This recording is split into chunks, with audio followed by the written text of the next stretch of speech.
Sunday night to the NLG show. Just my a little bit. I hope everyone has had a fantastic weekend and welcome in. I think we are unfortunately going to have everybody. We Sam could not make it, but we do have a special guest with us. So excited to see that. Plenty of great news. And so I want to say good evening to my wonderful panel. How's everybody doing tonight? Hello, hello.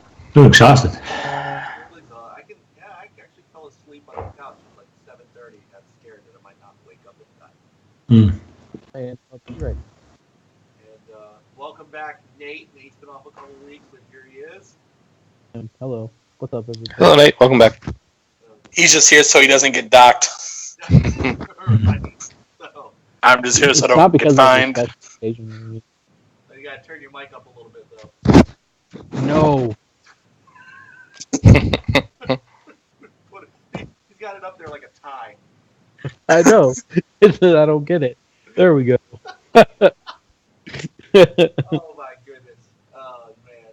So anyway, This is the quality of professionalism that we like here at the affiliate program. that's Yep, absolutely. Yes. Oh wait. I did somebody's just saying read I can't hear you, Mike. All right, hang on. I think saying mic check. Hold, please. Well, that's a great way to get started. Yeah, that's because. Well, hello, everybody, and welcome. We live? I think we're live.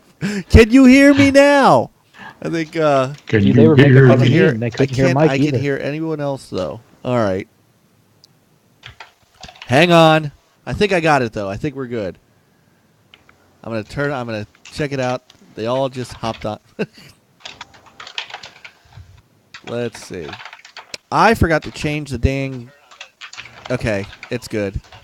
All right, we're good. We're good. Except I forgot to change the name of the stream. So I'm just having a grand old I was going to say, yeah, this is but you couldn't hear me. I was like, oh, we're playing PUBG on the couch. right. And now I can hear you. So there. Well, I got a tie now, so.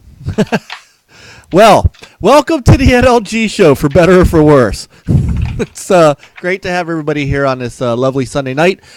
And as you might see, we've got a new upper right-hand logo. And I want to welcome the Inner Circle Network as we have joined their affiliate program. It was announced on the Multiverse show on Monday night. And this is our first official show as an Inner Circle Network affiliate. And because of that, we wanted to try to have a couple of people on that were from the Inner Circle. We were hoping to also have Sam Tolbert tonight, but he has run into a scheduling issue. However, we have the man, the myth, the legend, the head of the Multiverse show. And he is none other than Ivan the Anchorman. And what is up, sir? Not too much. Just been busy with life and such, but His mouth isn't Hey. moving. I don't I like know. my mouth to move. He just smiles all the time. So You know, he said the head, the head of Multiverse, and then, I pictured Kratos with a head hanging on his belt. Sorry, that might be a spoiler, but Oh, jeez. oh my goodness. So how are you tonight, good sir? Yeah, I've been doing pretty good. Yeah. Yeah, just taking a break from podcasting for a little, at least for the weekend, and having a little fun time with people. So, play a little PUBG tonight. God of War Nice. yesterday. That'll be good times. Very good. Excellent. So I did change the name of the show so that it actually reflects at least part of what we're doing tonight. So hopefully people will see that. Spoiling and understand. Avengers and spoiling everything else. Oh, good. That's awesome. So don't spoil it for everybody. Come on, man. Don't do that. The only spoiler everyone needs to know is that Avengers Infinity War is the highest grossing movie of all time, domestically and worldwide, within the opening weekend. All right. Well, we're gonna wait for Nate because that's Nate's thing we're gonna talk about tonight. So No, that's why I'm doing this, because everyone, I mean, this is a big one since everyone's seen it. So that's pretty cool. yeah, Everyone gets to hop on the bandwagon. absolutely. Yeah. So just wanted to give a couple quick words on what's going on with us and the Inner Circle. So we've, as I said, joined the Inner Circle Network affiliate program, which kind of brings us into their family. We have been kind of talking about this on and off as far as what we wanted to do, grow and to try to start reaching new audiences, things like that. And then Ivan came to us with a really nice proposal that was very exciting and very humbling. We are the first affiliate that doesn't have somebody that's actually part of the Inner Circle already. It's us, the Last Sun Network, which of course is Kal-El himself, the head of the Inner Circle, and Nick Downey, who runs the Gaming Perspective, who has a Dynamite show of his own, and it's Nick, and it's Sam, and it's Eric, right, Ivan? Yeah, Nick, Sam, Eric, and Rage. Rage Virus, who joined the team a couple weeks ago. Mm-hmm. Feels like it's been forever. It feels like he's been here forever, but he's only been here for like 2 weeks. Nice. so I'm gonna just so people. So what does this mean for Next Level Gaming? What's going to change? What's going to be different? Nude streaming. Yes, nude streaming, but not me because I'm not in shape. We're gonna leave that to Peter. I want Nate. I want to see Nate. I even got the burlesque song queued up for this. Dun, dun, dun, dun, dun, dun, dun. So, what changes for us? Really, the answer is nothing. As far as what we're going to continue to be doing, what you see and what you've been seeing over the last,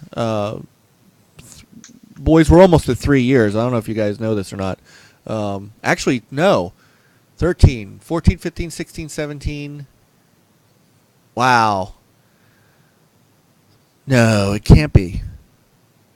5 years. Not with these guys. Not with these guys, but 5 years. Because the first NLG episode was the week before E3 2013. So E3 2018. Wow. It's 5 years. Oh my God. And I know, Peter, you've been now 2 years. Wow. I know. And It's a 2-year chip. yeah. Means that I aged 2 years too. Damn. I know. Right. Juan, you're coming up on a year because you're Something like that. because you're at like the 40th retro rec or something like that. 44th is this week. 44th. Okay, so if you figure there's 52 weeks in a year. Yeah, I didn't start them right away. No, you did did a couple weeks first. So yeah, you're coming up on a year if you're not at a year. Mm-hmm. And Nate, you're the baby of the group. I'm used to it. That's all right. That's what I like. Okay. We need some youth on this place because Peter and I are old. Oh, damn. Yeah, I know the feeling. So what you see now is what is going to continue on in the streaming that we're doing with gameplay on the Twitch channel. And we're still, of course, looking to expand that. I've been doing what I can. Peter's been doing what he can. Nate and Super Cooper have been doing some stuff on there, and we're going to continue to try to grow the Twitch streaming and stuff like that. But Ivan, if you, for those who are listening who may even want to be part of or interested in the affiliate program, you want to give them a quick couple-minute rundown on what what's going to what this is about and what Sure. you see. So the affiliate program is kind of my baby, so to speak. It's been something we've been talking about for a little while about how we can kind of give back to the community. There's a lot of great talent, lots of great people out there who really just don't have the opportunity to be self-actualized, if that makes sense. Where just for whatever reason, they're just not able to enjoy the same benefits that we get to have, like going to events, getting to be wined and dined as media and things like that. These are just having some resources that would definitely help. And so we kind of put together this little program to give people that opportunity to see what it's like behind the professional screen, so to speak. So it's something that we're kind of doing. Requirements in general, I've said this a little bit before. Basically, just follow a code of conduct policy, little promotion here and there, and I think the rule was like half of your members to some extent need to be contributing to TIC in some manner, whether that be writing or networking or something along those lines. We can talk about it. It's pretty flexible. And that's pretty much it. And in return, you basically get to have the same benefits and abilities that we do. We share resources with you guys. You guys need review copies or something like that if we got them available. Hey, we got opportunities here. Going to events under the TIC banner if you want to see what it's like to be treated special. Especially get to go to those Bethesda parties. Oh boy. Just cool. Things like that. It's fun. It's a fun opportunity, and we wanted to kind of throw that out there. Yeah, you're right. At this time, we currently have 3 affiliates, being this show, the Gaming Perspective, and the Last Sun Network. And we're going to be announcing someone at the beginning of May who will be joining the program, which will not be announced just yet. So anticipation will be building. Cool. Nice. So thank you so much for that opportunity. We want to, we want to let our viewers know that one thing we are going to do is, we're going to do as much integration with the Inner Circle as we can, as far as information sharing and news sharing, and I already, it's why I was really hoping that Sam would make it tonight, because he's become one of my gaming media heroes these days, and so I don't go any place else beyond our Twitter feed. Of course, to get stuff directly from the developers and publishers, but when I want to go and get news, the only place I go is to the TICGN site, which of course the link is up in the upper right, and we'll be bringing some content hopefully to you guys as well to help out, but doing as much integration as we can with you guys, and it's an honor to be part of the family. We're just glad you joined. Yep, happy to be.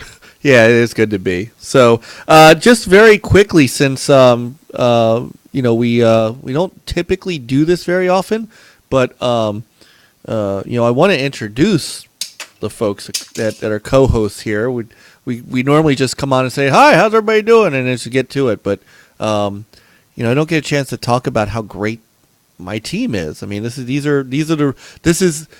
been just such a great solid core, and I think what we try to do is very different as far as some of the things we're trying to bring, but it's you could get to 100 different podcasts and they can all do the same exact thing. We're trying to do something different, and I think I have the right team in place to do that. So I want to introduce Peter Hutink. He is HTK. He's in the game, and as much as you can. As much as he can. Hey, I know that feeling.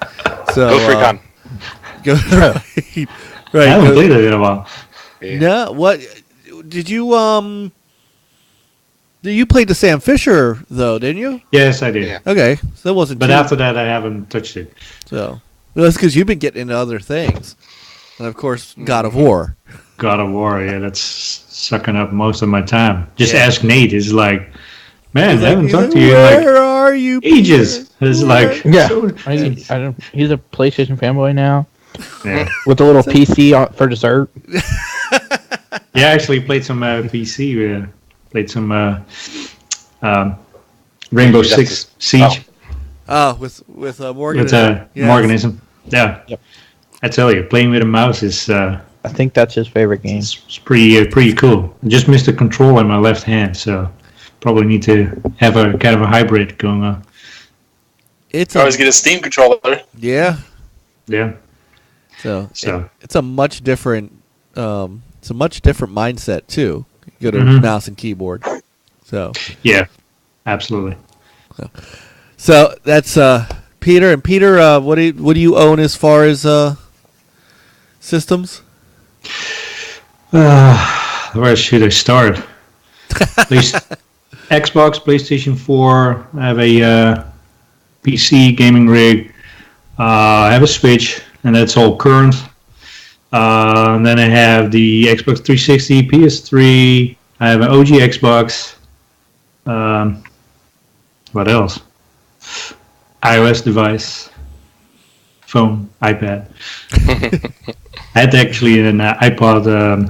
What's that thing called? I got all. It was a while back before I got when the iPhones were just new, and I called it a poor man's phone because you could do like Wi-Fi, Skyping, and other stuff, and texting, but it didn't have the cellular services. So that's where I played a lot of games on it too. Not anymore now, but yeah, that's pretty much it. Nice. All I'm right. playing where the games are and whatever I feel like. Mm-hmm. Yep. So and then we have Mr. Juan Gallardo. He is Crazy Juan 77. He is our resident racing expert, and our Kingdom Come Deliverance hat wearer, which I still have not gotten any swag yet. Swag. Yeah, Rick. if you're listening, Rick. Rick. Come on, man. Come on. I am wearing my Sea of Thieves shirt though. But Oh, nice. so Nice. Juan, tell us a little about yourself. Gaming for 35 plus years. Started with Galaga, pushing a milk crate up to a machine so I could see the screen and get a quarter from Dad once a day. We lived at the KOA campground, and I've been doing consoles and PCs and handhelds and everything since. Never looked back. It's one of my two big hobbies when it comes to my passions, my hobbies, that and autocrossing racing, which I'm looking to get back into a little bit this year. I'm very excited about that. But talking about gaming, primarily right now an Xbox gamer. I went through the whole like PC Master Race thing, and we never called it then. It was never that never existed. Just back called then, it. but we just called it PC, and I spent pretty much no time talking to anyone who played on consoles, but no, that was during like what I consider like the golden age. So you had like Tribes, and you had EQ, and you had Half-Life, and just so many great ones. But now with the way everything is, I'm more of a console person just because of how it fits my life better.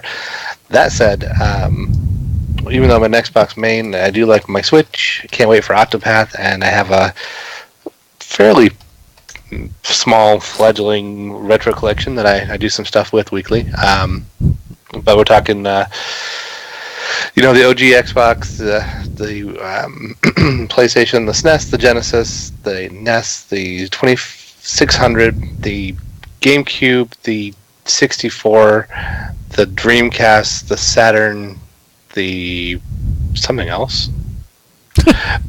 Yeah, but hopefully I'll be able to expand past some of my more recent. I've been focused on kind of like 4 or 5 different systems for the retro so far, but that eventually will branch out into things like GameCube. I've got a couple GameCube titles I'd like to do. I'm debating on the Wii. It's a little bit new for it, I guess. But it's not quite retro yet. Yeah, not really. But yeah, no, I love gaming in general, and talking about gaming and old games and new games and racing games and space games and games. So that's why I'm here, and thanks for anyone who comes to check out my stuff. Sweet. And then we have Mr. Nathan Fisher. We can call him Mr. now because he is old enough. Mhm. But he is our youngin' of the group and our resident movie expert. And Nate, what do you like to play and game on and stuffs? I did have a PlayStation 3, so I'm not all just Xbox. But I have a 360, an Xbox One, and the X. That's all I have right now. You had a PS4 for like a minute. I did, literally. Literally a minute. Got an offer you couldn't refuse. Yes, Yeah. exactly. Yeah, it's So. like, give me $200 for a minute. Right. I mean, yeah, technically, that's literally what it was. Yeah. So I couldn't pass it up. But now I just talk to you guys, so it's all good. How old is Nate? I'm 10. I knew it. See, we have we can't. But see, this is why we don't pay anybody for the show, because there's child labor laws, and we wouldn't be able to. Everyone's gonna be pissed at me now. What are you doing? No. The only reason they're not paid is because of me. No, I don't earn pay. Nope. And then, Ivan told us about the Inner Circle, but Ivan, tell us a little bit about you you told us about the affiliate program. Tell us a little bit about you and the Inner Circle. All right, so short version of it is I'm not an original member of the Inner Circle.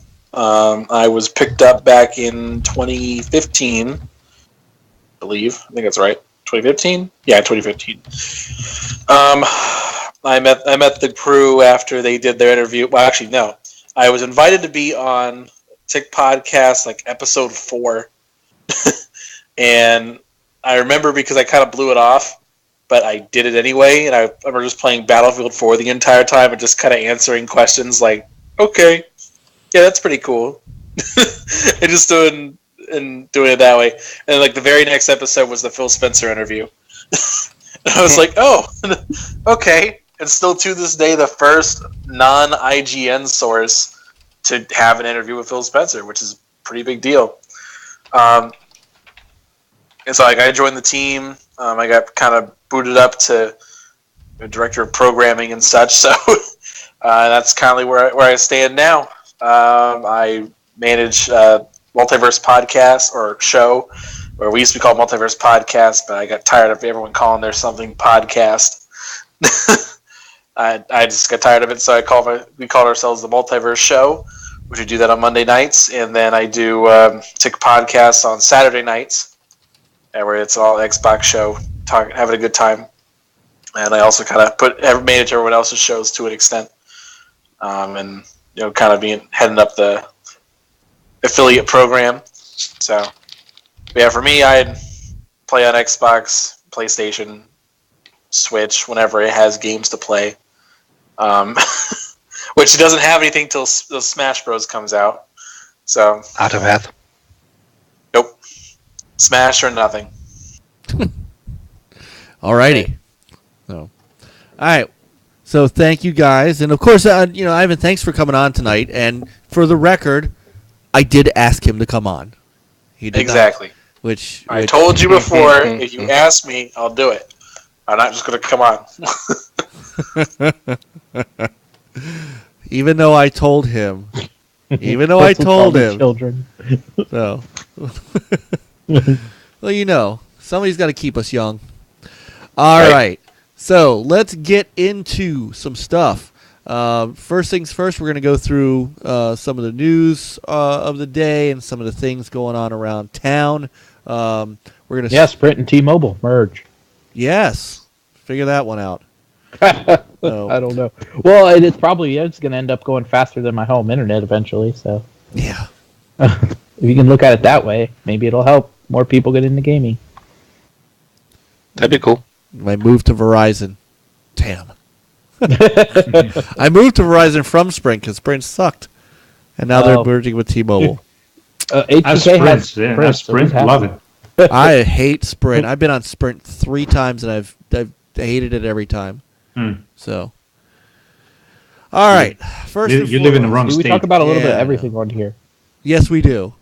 All right. I don't know why that does not look. Why does it? It does not look very big. What the hell is going on with things here? Layout. Can I? Ooh. Help. Okay. There we go. Blow in the inner tubes. Hey. Here we go. All right. So we have the March NPD numbers, which we do software for those who are new to our show. We don't give a rat's ass about the hardware numbers because it just doesn't matter to us. Same old. Exactly. Talk about hardware. A friend of mine, he bought a PlayStation 4. He bought that nice God of War bundle. Yeah. And guess what? He What? still has to hook it up.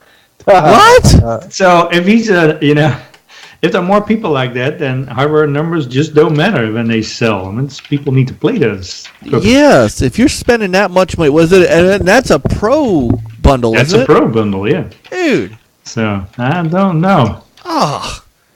If you're It's kind not of funny because we I used the could game say like that I at least opened every my day, PlayStation. and then he moved companies, and because we used to work together, and he moved companies, and then we stopped gaming kind of, and wants to get back in. And I mean, he has an Xbox One X, but also that's collecting dust. So who knows? Man. Yo, NLG. Oh, there's Fastback. Yeah, he invited me to Sea of Thieves and then didn't play. I see how it is. That's Well, wait, why is he inviting so you? Then he goes around and collect all the gold and merchandise and all that stuff. So, all right. So what we do is we talk about the software numbers because that actually is, that's got some weight to it and can show trends and things like that. Plus, we always love to just see if Grand Theft Auto 5 is still on it. So that's It's not. Sorry. okay. Thank you. I think you're not looking at the screen. I Man. know. It's actually 5 for 5. I know. Yeah. So your top 10 actually is not a top. It's not the top 10 I thought it was going to be. Now, obviously, the number one game is Far Cry 5. I think everybody expected that. So that's not a surprise. And I know those of you who have played Far Cry 5, Peter Amazing. and Nathan, have Yeah. And it is loved currently Coop's Game of the Year, so. Yeah, it's fantastic. It's up there for me too. Ivan, yes, no on Far Cry 5. I like it, but it's just I don't know.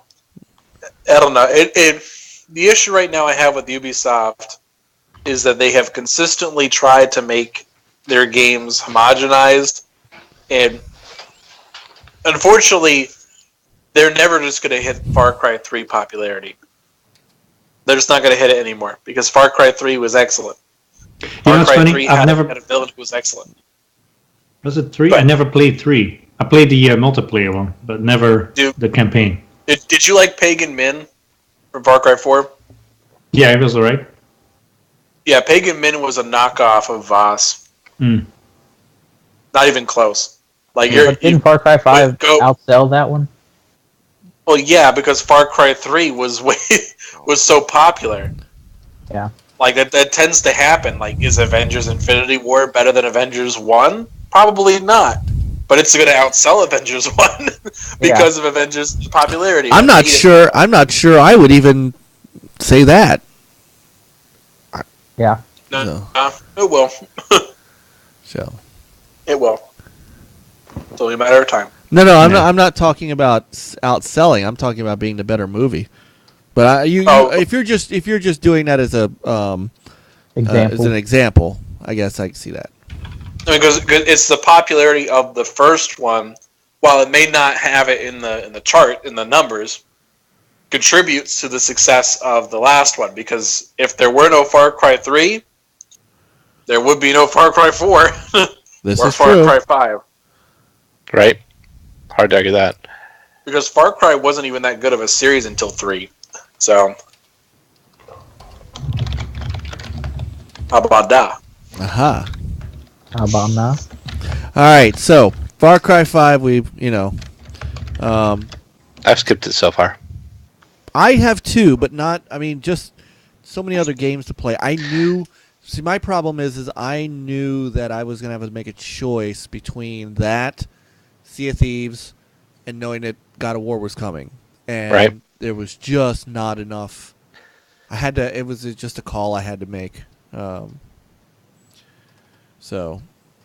Yep, skipped it. I've never been into Far Cry, and this hasn't had the time budgeted for it. So someday I might pick up Far Cry as a series or start one of them, maybe with 3 apparently. So we'll see. All right, so number 2. Speaking of Sea of Thieves, now this, I'm not gonna lie. This surprised me. Mm-hmm. I know that Microsoft said that the game had sold well. That we knew, Game Pass had some impact on it. I had no thought at all that it would be number 2. Could I have seen Sea of Thieves in the top 10? March is kind of a slow month. Yeah, but the second best-selling game, and that does not include Game Pass. And that includes all of the... Let's keep in mind, this includes all of the review scores and all the stuff that's the baggage, as I call it, that's gone along with it. That you have to, no matter what happens from here out, you have to tip your cap to Rare for A, putting out the game that they've been wanting to put out for years, and 2, weathering the storm of all of that, all the reviews and stuff like that, and still having what they say is their fastest selling game in history. Now,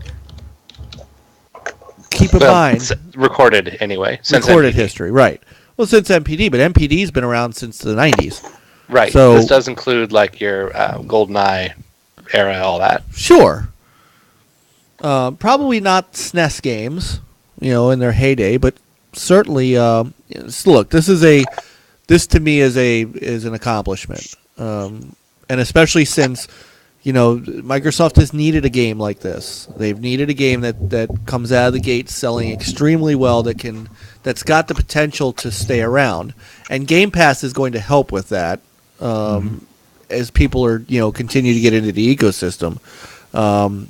And of course we know their roadmap's coming. They know what the great thing is they've seen that this game is a success sales wise, and for the complaint that I even have about, well, Microsoft looks at this as a business, and if game doesn't sell well, it's not going to get supported. They have no reason or no excuse not to support Sea of Thieves now. Yep, pretty much. So, hey, does it include PC, or is it only console? I think it does include PC. I believe that's PC. I cannot imagine, though, that the PC sales numbers are higher than the Xbox sales numbers. I Maybe can't not see higher, but I think they are comparable. You think? Because every time I play Sea of Thieves, and this is anecdotal evidence, yes, but every time I play, it's about like a 50-50 split. Like, because I ask people, you play on an Xbox, playing on PC? A lot of times they say I'm playing on PC. Yeah, you can see it if they chat and text. Right. Yeah. There's a lot of people texting. I can see that. Yeah. So again, this is good news. Seriously, this is good news, and this should be celebrated. And I'm going to leave it at that. I'm not getting into to other things. Yeah, I'm just going to leave it at that. This should be celebrated. So, What's number 3? Number 3 is MLB 18 The Show, also well deserved. Stop it! It's the best baseball game on best baseball game in the market. Spaceballs. Baseball's the game. Hey, it's a good thing Frankie's not here. Number 4, Kirby Star Allies. I'm assuming this is a Switch game. Yes, it is. Okay. They got nothing to play. Well, okay. Like, what was the last release? But Mario Odyssey, right? Which was 6 months ago, right? But still charting. Yeah, it's still charting, but it's 6 months ago. Okay. I beat that game in a week. Yeah, I didn't even put that much time into it. Okay, so hold on, because if you look at the chart here, we haven't even gotten there yet, but there's 1, 2, 3, 4, 5 Switch games still on this chart. They're drip feeding us. Oh my There's God! nothing to Come play. on. I have a Switch. It's dusty. I'm waiting. Yeah, for I kind of have to agree to some point because aside if I weren't looking for indies, I'm waiting on Octopath, as everyone who follows me knows. Octopath looks great to me. I couldn't finish Zelda or Mario. I would like to go back someday and try again, but Mario I think it has a better shot. But ARMS and Splatoon, neither one interested me at all. Mario Kart was amazing, but of course I didn't have a Wii U, so that helped that because people had seen it before. It's what was I going to do? Pick up Doom? No. Skyrim? No. LA Noir? No. I have all these games, and LA Noir would be more remastered than my 360 version. But I'm looking at Doom. I played through Doom in the last couple weeks on the 4K patch. It's stellar, and there's just, the Switch can't even come close to matching that experience. Aside from the fact that I could do it from the toilet if I wanted to. And I would grant you that, but I would also say that there are people who don't have the other two consoles that those games do sell to. Now, here's going to be a great, for me, a great marker of this is how well Wolfenstein does. Which I meant to grab that trailer too, because there's a new trailer out for the Switch version. Yeah. So it looks pretty comparable. I was very surprised. Yeah. And nobody can fault Bethesda for supporting everyone. Oh, I knew you were going to make this about Bethesda. You brought it up. Damn it. You knew it was going to happen. Knew it. All right. Let's talk for a moment about that. Wait. Let's talk about it. Hold on. Let's go through the list, and then you can have it, because I'm going to hold your Bethesda love until your game of the week, and then I will let you let it fly. I will let you let it fly. But let's get through this list. So, at number 5, which should not be a surprise at this point, is Grand Theft Auto 5. It's the game that will never die. Why are people losing their copies? Don't believe them. What's going on? I think everybody who sells, I think they're refurbishing and counting as new sales. I think everybody who buys a PS4 or Xbox One is buying Grand Theft Auto 5 to go with it. Mm-hmm. I would love to see the attach rate of this game against console sales. I would love to see it.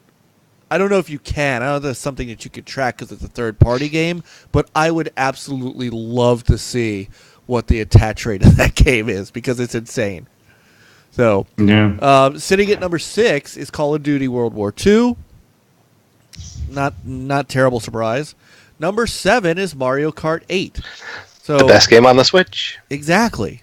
There are 2. So not only are there 5 games on the list, there are 2 games in the top 10 alone. Followed up by Ni no Kuni 2, which I forgot came out. I thought that had gotten farther delayed, but it came out in March. So, and congratulations for that title making in the top 10. I mean, was it supposed to come out in December? It was initially. It was pushed, but I thought it got pushed even farther. So it's in my backlog, my backlog of games I haven't even bought yet. The deep log. Yes, yes, the deep log, the deep state log. At number 9 is NBA 2K18, another title that keeps on trucking. Well, and this is why you haven't heard much about it. 2K19, because why when this damn thing keeps selling? NBA 2K is one of the that's the premier basketball game on any platform. It just is.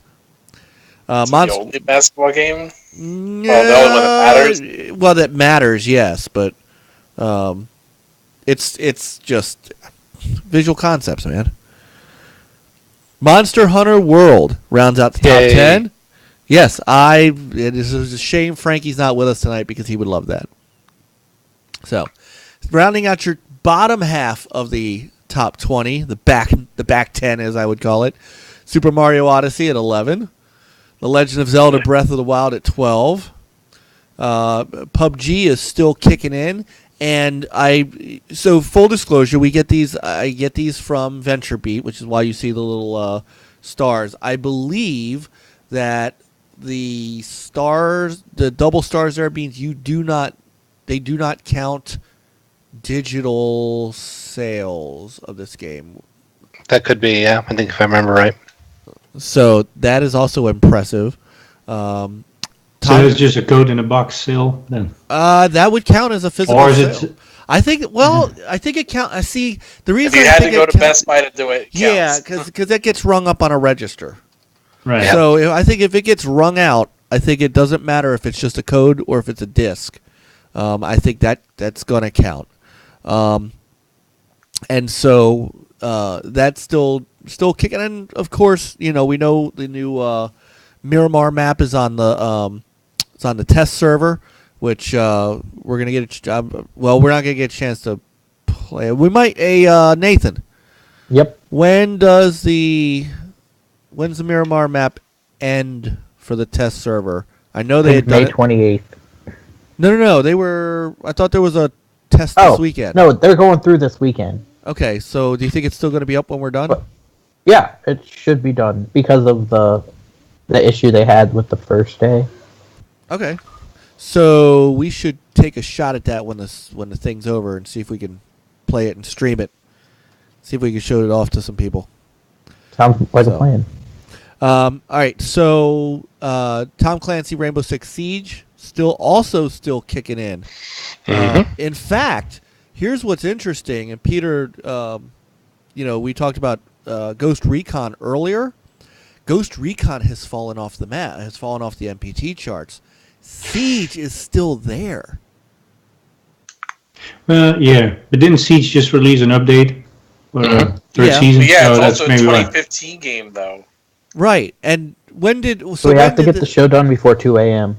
I think Ghost Recon. Ghost Recon will be back once they release that new season. Well, it may be back in April since they did do the Sam Fisher. Yeah. So we'll see. By the way, the two asterisks means there are no PC digital sales included. So that PC number, okay. yes, that number for PUBG probably includes Xbox downloads. So the single asterisk means no digital sales at all. So for the Switch games, it is literally simply just physical. All right, number 15, A Way Out. That's a great game. Not a bad Next debut. month, Way Out of the MPD. Yeah. So when did that release in March though? Because that seems a little low Towards the end. It seems It was like the 25th, I want to say. Okay, so maybe that's not terrible. I'd be interested to see if it stays in the top 20 next month because with all the hype around the game as far as the the developer and 23rd. Okay, that's still a week.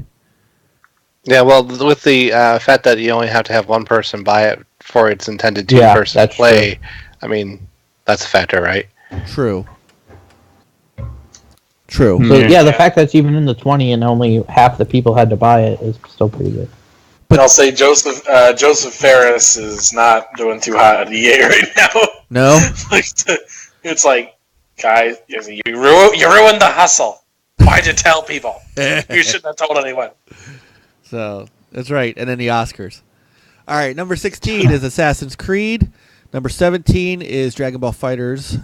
Number 18 is FIFA 18, which is still kicking strong. That's actually impressive considering that game is in EA Access's vault. So, people are still buying it when they could get it out of the vault. Splatoon 2 is 19 and 20 is UFC 3. And I do want to point out something that Samuel Tolbert is saying in the chat room, which is true. MPD is dollar amount. It is not unit sales. So that makes A Way Out even more impressive because that is, what was that, $20, Peter? 30. 30? Okay, so 30. So that makes, if I'm being honest, that makes Sea of Thieves, Grand Theft Auto, that actually makes all of these games that are on this list impressive. The fact that they're making that much money off of these games, and a lot of them are not current. Mm-hmm. The fact that Tom Clancy's still making them money is amazing. So, what about Grand Theft Auto? That's it's never below 30. I would again. Not only do I want to see the attach rate, I want to see how much money they've made off of that game. You are never going to get a Rainbow. You're never going to get a Grand Theft Auto 6. So, not anytime soon. No. Oh, what just happened? Oh, sorry. What did you do there? There we go. Okay. All right. So that is our. Are you on? Oh, we just got a glimpse of Ivan. A rare Ivan. We got a glimpse. Ivan appears. You didn't see nothing. We got a glimpse. didn't Like, see freeze, magic freeze item. your screens, folks. You got a glimpse. No, you didn't see nothing. All right, so that's our NPD numbers for this month. Yay, NPD numbers. Okay. Yay! And there was much rejoicing. No! All right, next up on the docket, we need to discuss this. And again, it's one of the reasons I'm sorry that Sam couldn't be with us tonight, because if he's right about what we're about to talk about, it could be something extremely huge. But the official announcement came through.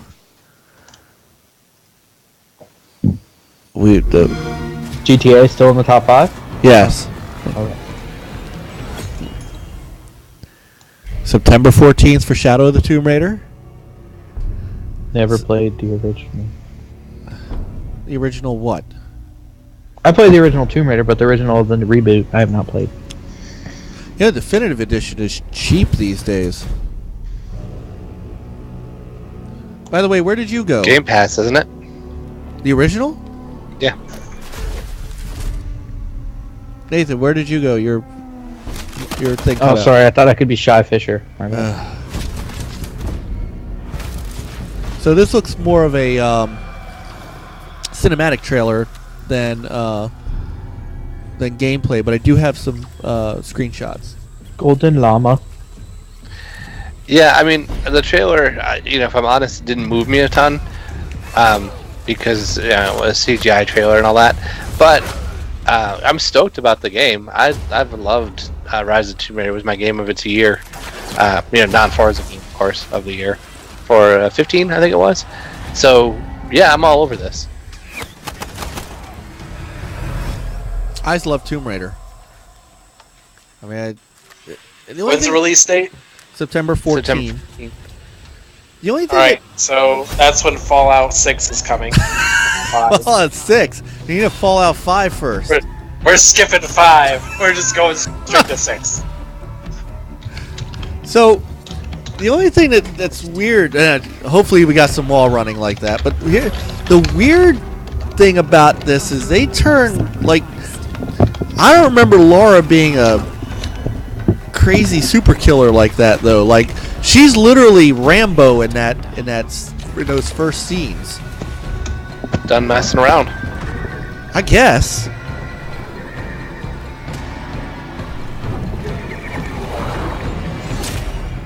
I mean, Nate, you saw Tomb Raider. Was she that badass in the movie?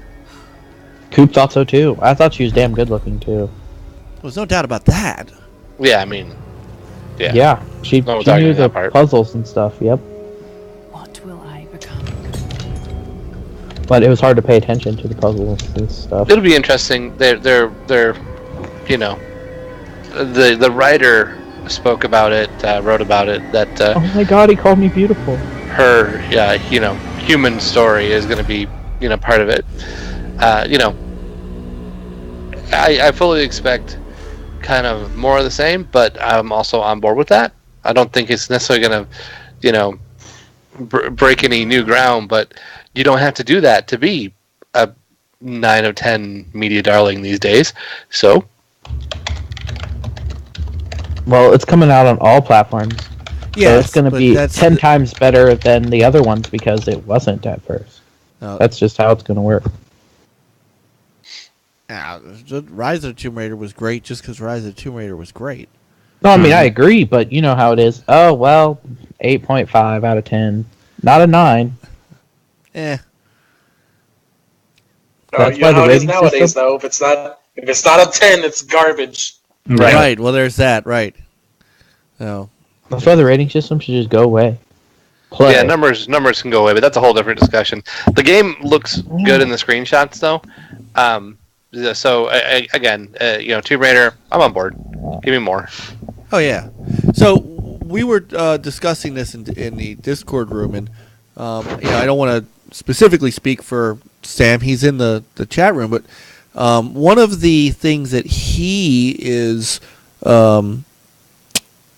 thinking is going to happen is this game will hit Game Pass day and date with the release.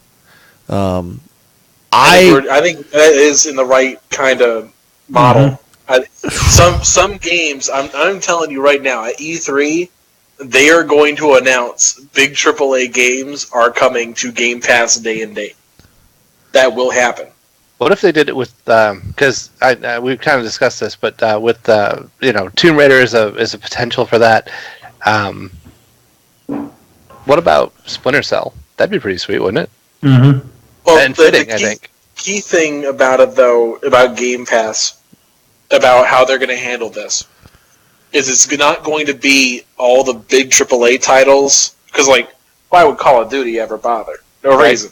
Like, the big stuff. But the ones that are kind of, I don't want to say failing, but, they're kind of hesitant. Like, they haven't been doing too hot lately. They might turn this direction because they're worried. And see what happens. Like, I'm telling you right now, Bethesda's going to do it. But I'm not sure if it's going to be day and date necessarily. But they're going to do something where there's a deal. Like, okay, like it might come out saying, okay, Skyrim, Wolfenstein 2, Dishonored 2 are available on Game Pass today. But those are games that are already out. I mean, yes. But if you tell people, like, okay, here's an example. And Juan did this right before the show. We were talking about going to see Avengers Infinity War. And Juan said, no thanks, I'll wait for Netflix. Yep. Because we know that Marvel movies are going to hit Netflix. We know it's going to happen. Right. And so there will always be a contingent of people who say, I'll wait for it to hit the free program. Or for it to hit the cheap stuff. Like, they will wait for that opportunity. And there will be a contingent of people who they will wait. If they see that Bethesda's supporting this, they will wait for Game Pass. Well, I know I would. I mean, look. I don't buy a lot of EA games for that reason. I wait for it to come out on EA Access. Or if there's a game I'm on the fence about. Right. If it's right. And now knowing, for me, knowing Microsoft's games are all going to be on Game Pass, I'm not in those numbers that bought it. But you see Sea of Thieves, so it may not. I don't know. It could. I think it should be something that people, that the company should do. I think it would be in their best interest.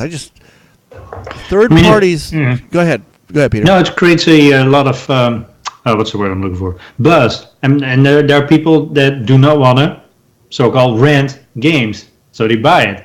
And if there's a lot of buzz, you have more of those people. Yeah, I think it's fair to say that Game Pass probably drove some early Sea of Thieves sales because it was being talked about a lot, and people could.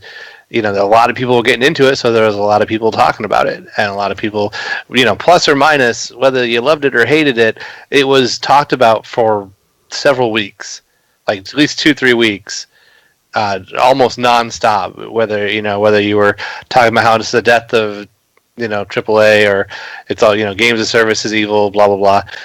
It was talked about, and you could. I think Game Pass has a hand in that because of the accessibility it gives. Yeah, I have no idea. I would be surprised. Just simply because it's, in one sense, it's a multi-plat that, it's a huge multi-plat. It would be a crazy advantage for Microsoft to have. On the other hand, which I know not only was Sam talking about in there, Super Cooper said the same thing. They could trade that for timed exclusivity, and I think that would be a win. That would be a win-win, because I think the era of timed exclusivity needs to go. I think that all that has done has hurt not just platforms. I think it's hurt developers. I think it's hurt publishers, and I think it's garnered bad feelings from within, gamers that they do this, especially when you see the stuff that we used to see with Destiny 2 and all that time nonsense. This would be to me I would agree with that. I think that is a great way of getting past the timed exclusivity, because you're going to pay one way or another. You're either going to pay them for the timed exclusivity to make up for the lost revenue, or you're going to pay them to put the game on Game Pass, which you're getting revenue for anyway. Based upon what your how many subscribers you have. And if you have a lot of subscribers, and I think that's going to drive this more, the more subscribers you have, the more you're going to be able to pay a developer to put your game on Game Pass, knowing you're going to be removing some of that sales revenue potentially. Mm-hmm. Yep, exactly. So, maybe that is a good indicator as to how well Game Pass is doing as a service. Is if a third-party company, like Square Enix, starts dumping their stuff on there like this. If this becomes not just a one and done, if this becomes a trend, because we're already seeing it with some indie games. We saw it with RoboCraft Infinity. There's a game coming out, Laser League, that is coming out on Game Pass when it releases. So those things that Phil Spencer was talking about, those are reality things. The indie developers might see Game Pass as a way to get their game out there and in the public, and Microsoft can compensate them for that with subscriber base. If they have that good of a subscriber base, I think that's how we'll see it. Anybody agree? Disagree? Yeah, that sounds about right. You'll be able to tell the power of Game Pass based on what they start getting on it. But day and date. That's what I'm saying. No, I'm not even saying day and date. I think they will actually, the biggest draw will be if people say, hey, I don't have to, I can wait 6 months. I can wait for Octopath Traveler or whatever game's coming out. I don't know what's coming out. I can wait for Strange Brigade to hit Game Pass. I'm patient. I can wait an extra 6 months. And I think that's something that's going to happen. You're going to see a lot of these smaller devs. We talk about this on Tick Podcast a lot. Focus Home Interactive. This is perfect for them. Yep. Where they don't get a lot of attention, they don't get a lot of traffic, and it sucks for them. And I would not be surprised if they make a deal with Microsoft to have their games come. If not day and date, have a time thing. Okay, we're gonna get them 6 months after release. And so they get more attention and more in people's hands. Well, and I think Focus is doing that a little bit, isn't it? Sherlock Holmes is in Game Pass. Trying to think what else is. Isn't Styx in there too? I'm looking up I'm actually looking it up. But I thought a couple of Focus Home stuff was in there already. Could be. I want to say Sherlock sounds right. I remember Sherlock Devil's Daughter is definitely in there because I saw it and I was like, yeah, I want to play that. I wasn't sure if Styx was or not. I don't see it, so perhaps not. But again, we have games. There is a precedent for this. There are games that are coming in day and date with their indie, but they're indies. So. The good news is we're just over a month away from E3, so all these questions are going to be answered very quickly. So close. Yes.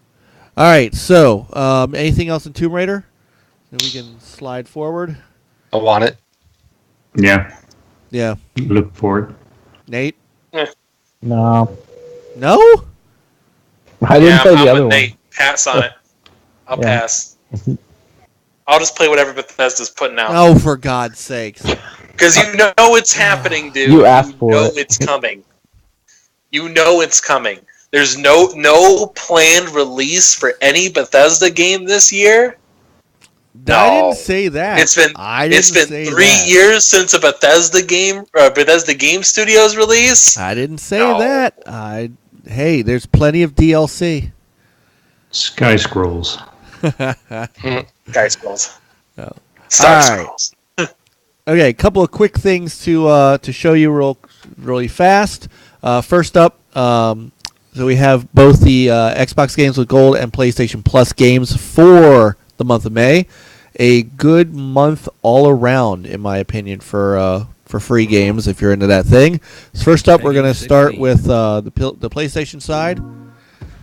It's time to power up your PlayStation experience with PlayStation Plus. Yeah, boy.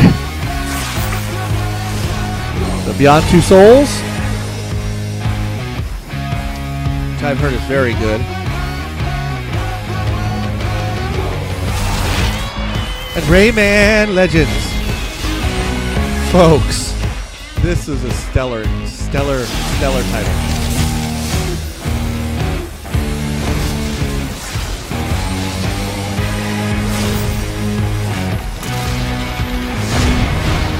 PlayStation Plus. Was that Until Dawn?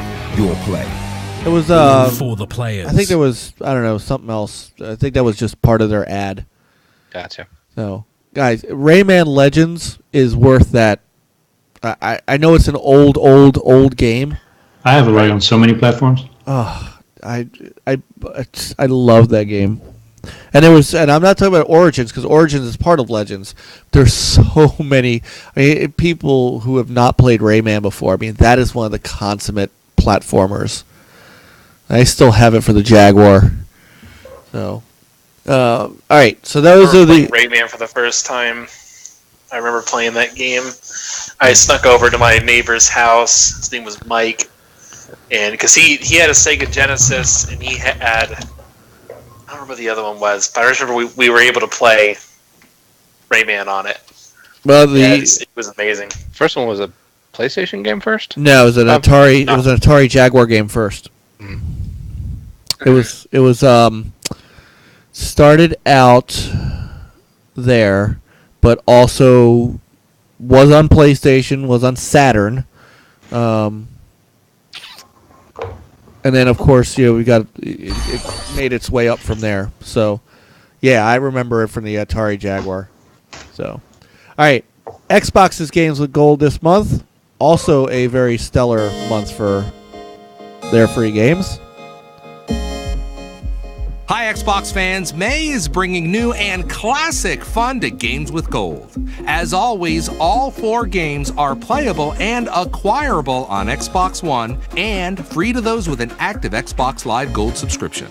Super Mega Baseball 2 will make its debut on Xbox One on May 1st. Build your dream team and challenge your that's the day the opponents game to a actually good releases, old-fashioned too. game of hardball, online Yeah. and off. Your team, your league, your way. Then come back for an adventure in Metal Gear Solid 5: The Phantom Pain, ushering in a new era for the franchise with cutting-edge technology powered by the Fox engine. This game will provide you a first-rate gaming experience as it features the tactical freedom to carry out open-world missions. On the Xbox 360, start with Sega Vintage Collection Streets of Rage. Join Axel, Blaze, Yay. and company as they battle the evil Mr. Indeed. X across all 3 Streets of Rage games. Originally released for the Sega Genesis, the classic Brawler series has now been updated for release on Xbox Live Arcade. Then, on May 16th, gear up and get ready Another for Sega Vanquish, game. the Revolution sci-fi shooter game. It takes the genre to the next level by adding unique offensive and defensive moves and kinetic melee combat. To redeem the title, I look forward to simply click trying on the that one gold because that area one got on your past Xbox me, and One. Your a lot of Xbox people I 360 talked to have said that they liked it. So at Xbox.com. gonna have to give it a look at Vanquish. It's almost like a modern day Virtua On. I did like that game, so I did too. That's good. So, all right. So there's your games with gold and your PS Plus games of the month. Good And stuff. I think it's cool that a game that's releasing is that day is for PlayStation. Doesn't get that no kid. Yeah. because it comes out everywhere. But I mean, that's I don't know how big the other one sold. For them to make a second, they would have to sell pretty good, right? Yeah. So that's pretty cool to get a free game. I mean, is that the best? Is that the best baseball game on Xbox? Yes, because the only Probably. two baseball games on the Xbox are that and RBI 18, and I'm hearing RBI 18 is horrible. Yep. So, and Super Mega Baseball 1 was extremely fun. We actually have on our YouTube page, I did a review for it. It kind of reminds me of, what's that one? The Backyard Baseball or whatever? Yeah, with the kids. Backyard Baseball or one of the Neo Geo type baseball games, but it did have some simulation bits to it. It was kind of like a sim arcade kind of game. So, But no, I did enjoy it too. Simcade. A simcade game. I really enjoyed it, and so yeah, I'm down for that one. All right, time to get to our game picks of the week. So now we have our two segments that we are going to talk about. One is our games of the week, which we all pick a game we're playing, something we are enjoying, loving, etc., etc., and then we'll come back around and hit the backlog is real. So we're gonna start with Peter, and Peter's game of the week actually is pretty. It's actually pretty relevant, as it's a game that we were nice enough to get from Team 17 as a preview, and we are going to have the developer on next week anyhow. So take it away, Peter. Yeah, I played some Raging Justice, and it's a fun game. Graphics are tight. I suck, but that's okay. I sustain damage by hitting guys. I don't know if it's supposed to happen or I'm doing something wrong, but whatever. I was having fun. That could be a glitch. Yeah, I don't know. But then that's a cool thing. So you knock them out and other stuff, and then you can also arrest them. Nice. And you can get tased. And you get tased. Man, that was like, those girls are brutal. They kept on tasing me. It's like very I hard like the little to, applause animation after she whoops you. Yeah. Now, were you playing this with mouse and keyboard, or? I was playing this with mouse and keyboard. How do you play a game like this with mouse and keyboard? Not well, apparently, but the person. Yeah. But no, I watched the stream, and it was a pretty cool stream, and it does look like it really harkens back. So I'm interested. Right. I'm gonna go forward a little bit here. So yeah, they have 3 characters to play. I don't know if the full game has more characters or not, but yeah, you can play as 3 characters. And here's a guy with a backpack, and you use that to knock him out. Backpack. Exactly, felt like a little Dora. Just A little Dora. Just the map was missing, but Crazy Chris Holm. yeah. So yeah, I was having fun, and then they had 2 modes. One of them is more like a campaign, and the other one is more like a horde mode. Oh yes, and there's cheesy dialogue too. Cheesy dialogue. Gotta love cheesy dialogue. Yes. Cheese. So this game is made by Making Games, which is Nick Games. Macon and his wife. And Nick will be with us next week. We'll talk about that at the end of the show, because that's going to be it's going to be an earlier time than our normal show. But Your dad was a smart man, kid. yeah. So yeah, I'm looking forward to this. So when does it come out? I believe it's May 8th. Yep. So I'm definitely buying it. So I want to very soon. I want to. So your copy is going to turn into a review copy, but I'm going to actually buy the game because I want to support. Nick. Yeah. Because he worked really hard on this. I know we've watched a few streams of his development. Like he'd be in there coding it and showing the code and stuff like that. And we'd be in there watching. So I'm really cool stuff. Yeah. And it's like, let me put your name in there, and put our names in there during development and stuff. That was kind of cool. It was kind of cool. I wish Very it cool. would be cool if he had kept them, but it's all right. Yeah. Okay. But This game makes me want to rage. yeah. So coming out for and so Team 17 picked it up. which is excellent. I'm very happy for Nick for that, because that brings this game out on Xbox One, PS4, and Steam. So This is probably easier on console. yeah. So we'll watch more of this next week, because we're gonna have him on and we're gonna be playing this stuff over that time. Yes. Right. So It is co-op. I believe there's co-op. Yeah. I don't know if online it's co-op. online co-op. I think don't know. we'll ask Nick next week. Yeah, because at one point it says like hit Enter for a second player or something like that. So it's It's at least couch co-op. We at least know that. right. So whether or not it's online co-op, we'll find out. So We'll find out. Oh, see, now I'm gonna arrest the guy. there you he go. is. Busted. Good Now I'm a cop. good cop. And you get a chicken. Yeah. Nice. Chicken dinner.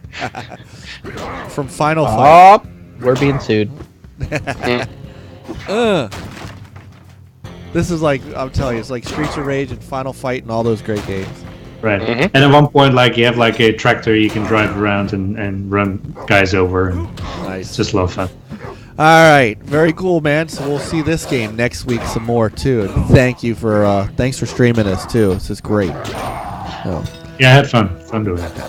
all right, That's Juan. what gaming's about. Yes. Hello. One. Look at that. Look at that logo on the car. So beautiful. That's so pretty. Yep. So yeah, this week I've been actually made a return to Forza 7 and did a number of races, and I'm digging it again. It's really nice in 4K, 60 frames per second. The racing is as good as it's ever been in the series, because I can set the difficulty really high and set the race length to long. I'm talking like 45 minutes to half hour for one race. I'm sorry, 45 minutes to an hour for one race, and there's kind of an Ironman challenge to that as well. So mostly this week I've been working on the F1 Legends, 70s F1. So I'm in Niki Lauda's Ferrari 312T of fame, and it's pretty tough. It took me, this Brands Hatch run actually was different from most of them. A lot of them I can get out into a lead within maybe 10-12 laps, and then put distance on the field and pit and get tires, drop to like 6, whatever, race my way back to the field for the win on fresh tires compared to their worn tires. And it's a lot of fun, but I couldn't get out to the lead on this one. I just couldn't get consistent, and I wasn't able to build a lead where I could pit. If I were to pit, I would drop all the way to like 24th, and no way I could get back through. So, lap 20, 22 of 40 hits, and the rain comes, and my tires are worn, and it just turned into a real walking on a tightrope, because I do this with no assists. I don't run any traction control or anti-lock or anything, and Because you're nuts. Yeah, no, it's amazing. No rewind, just put it all out there for the big bonus. But and it turned into some real tension, some real edge of my seat stuff, trying to run laps that were fast enough to keep them from running me down in the last couple of laps. And so yeah, I've really enjoyed it. And then I took Niki Lauda's Ferrari here, and I put the my Martini colors on it with the next level, or the NLG colors on it, the NLG logo, and I think on the wing or somewhere I've got the controller icon. And I think was that Dino? Was it De Niro who did that for us? No, that was that logo's from Jay from Graphic God. Yep. So I appreciate that, because it gives me a nice little thing I can copy into the Forza library editor there. But yeah, having a real good time with this game recently. Did 3 or 4 races, and just really epic. Just you gotta. It's the Dark Souls of racing. When you do it the way that I do it, and it's not always a successful on the first try. So maybe 10-15 minutes in, I have a wreck and I curse, and then I go again. But the rewarding feeling when I win a race with those kind of circumstances is just really tough to beat. And so I know that Horizon has kind of overtaken the circuit racing in popularity, but it's just so good at the actual driving part. If you can see past the kind of, I don't want to say totally manufactured. But if you can see past like the loot box controversy and everything, and just look at the racing, just deal with the driving, it's so good. So that's what I keep going back to this week. Nice. Nothing wrong with that. Yeah. Speaking So of, cool. and you're not the only one. Speaking of going back to a game, so let's get to Nate's game of the week. My game of the week. Me and Coop been playing they added talk about people updating their game. Year 3 they added a brand new global event for Division. So been playing a lot of that, and I got my first classified gear set, so I'm pretty excited about that. Nice. I fired. Oh, go ahead. I did fire that back up, and I got my shield out. I was playing with the shield. That was pretty fun. Did I think Fastback posted some settings to change, and it does look amazing. I don't know if you did yet, but it's really super sweet. No, I didn't get back into it to try it, but I did kind of bookmark that. I did take it down. So yeah, definitely that's something I'm gonna do the next time I hop in. Yep, definitely. Me and Coop do it all the time. We're usually the only people in there, but if you need anything, let us know. We'll get you supplies and stuff. It's cool. Fantastic. Yeah, talk about a game that has absolutely been not only supported, but it's. I played with you guys a bit, like a month ago, and I mean it's not the same game as when it launched. No, I think it's better. I think a lot of people would agree. I think. Go ahead. I think Coop was telling me this is the 3rd year, right? They still have weekly videos about updates. Weekly. Like, who does that? They're called State of the Game videos. And I'm like, 3 years and you're still doing that? That's pretty spectacular. Yeah, it's Ubisoft. They're killing it this generation. They really are. This has been, and that, but you see that's why I'm surprised actually. Oh, the Division there you go. was- Coop said it's State of the Game. Yeah, Yeah. I'm surprised that the game isn't charting the same way that Siege is, because it really does. It's a game that's got some serious legs to it as far as. Is it money-wise, though? Because it is. You can get it for like $7 used at GameStop. All right, so maybe that's why. I mean, do you ever? Well, it's not it's a PvE game, so do you guys go into the Dark Zone a lot anymore? Actually, we do it a lot now. Than before, because they made it better. You don't lose your money anymore, and you don't lose your XP anymore. Now we're on. Well, damn. There you go. So the only things you lose is if you collected it during your run then. Yeah. It makes a lot more sense, actually. A lot less frustrating that way. And when you're with people, it's a lot easier, too. So, once again, if you want to do that, let us know. We'll hop in. Yeah, I'll definitely hop in, too. So, I love the game as far as where it's gotten to. It's made it a lot easier for me to play with you guys. Yeah, and you can see the new mask they added looks like Jason. So that's pretty cool. Yeah. But, I hadn't played it in a while, and then when I did end up playing with you guys, I didn't feel like I was so far behind like I used to, where, you guys were level 16 and I was level, 12, and I couldn't play. I didn't feel like that anymore playing with you guys when they moved to this new system. And I don't think they had shareable items then. No, because now we can literally just give you whatever you need, pretty much. I can't remember. So they do find ways to make it even, which is nice. Yeah. So I'm glad to see. So again, it's another game you go back to. So all right. Speaking of going back, this is like retro. It's like retro, current gen retro gaming week, as Ivan's game. Oh yeah, I forgot to mention that. Coop's right. Better gear quicker now. Yeah. See, Coop should be on here with me. All right, Ivan, here's your chance. There it is. Yeah, man. I mean, when I was picking my game for this month, it's just honestly, it's one of those things where I find it insane when we talk about support for a game. Where, let's be honest here, Bethesda has supported this game for a ridiculous amount. Not just the mods and stuff coming out, but they still put out patches and they still do things for Fallout 4, and we're sitting here 3 years out. Like, this is ridiculous. It's pretty good for a single player game. For a single player game, it still does decent on streams. It still brings in people, and it's one of those games where it's just an open, fun game, and and the mods really do help extend the life of this game. And I still find myself coming back and dabbling and creating the perfect Fallout experience for me. And I enjoy this game to a whole nother degree. It really is an absolute blast. Like right now, I'm kind of compiling my recommended mods list for what mods make the game significantly better. One of which is travel bags. You can actually have your own bags in the game with preset stuff inside each bag.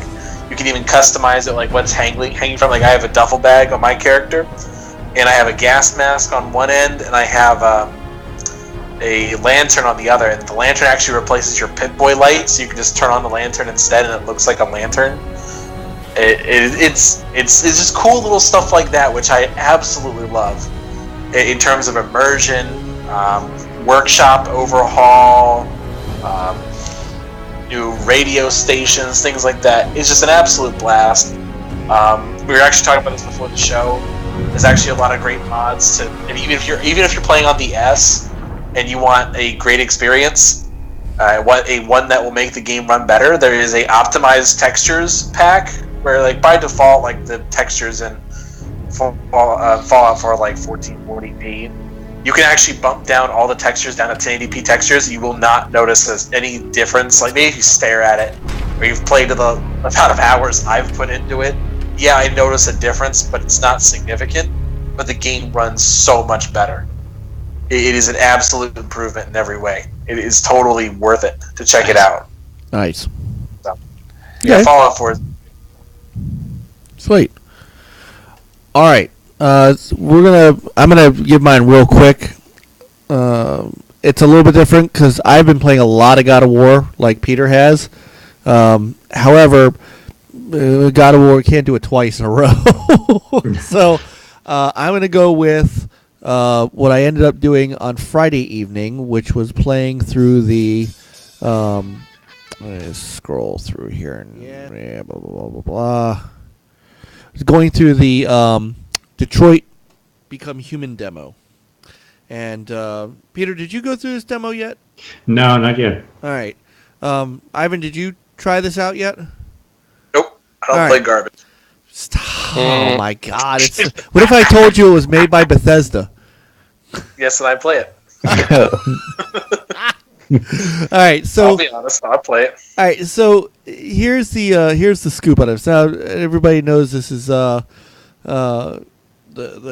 Quantic Dream Heavy Rain game type from Quantic Dream that is going to be, when it comes out in May, it's going to be that game that kind of slow paced single player, semi-interactive, where you kind of mess with the environment and things like that. The overarching selling point of this game is supposed to be the fact that you can make things go a certain way based on the choices you make. So what I ended up doing was I took this game and I played it 3 times. So what you're seeing is a stream that I did on Friday. I played it 3 times. I did completely different things all 3 times to try to see if I could get a different result. And for the most part, in this demo, there were two main outcomes. There was, thank you. There was, you save the hostage because you're in a hostage situation here. Either save the hostage or you don't. How you get there... I was about to say, when you pause on save the hostage, or you shoot the hostage? No, you don't shoot the hostage that I know of. Right. You either save her or you don't. But how you get to that point and the percentage that it takes, the percentage of success depends on the things that you do around in here, around the house, and then how you talk to people, whether or not you investigate stuff around the house, whether you can find clues, things like that.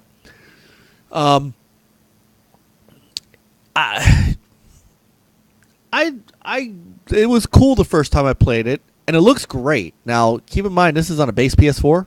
Look great. Am I gonna play this multiple times? I'm not sure, because I made different choices. Like you can pick different things there. It didn't make the terrible amount of difference what I did. At the end of the scenario, I could jam the X button and save the girl, no matter what my percentage of success was. Whether or not I got the guy to give up, the bad android in this one, whether I got them to give up or not was a different story.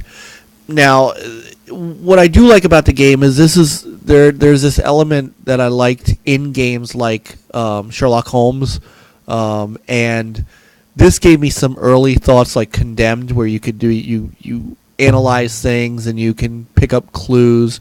But in this case, after you analyze all the clues, you can reconstruct kind of the memories of what was going on. So in that sense, it was pretty cool.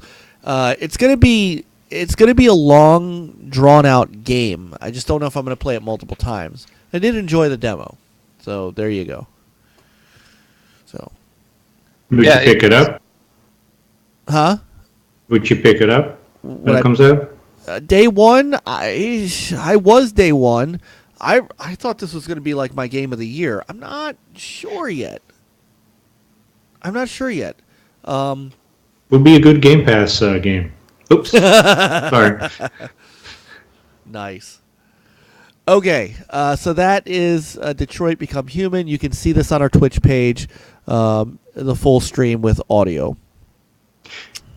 Do you think this demo do you think it will help game sales or? Yeah. Oh yeah. I absolutely think it will. It's if you are a PlayStation gamer and you've played Heavy Rain and stuff like that, you're gonna like this game. If you like Quantic Dream, you're gonna like this game.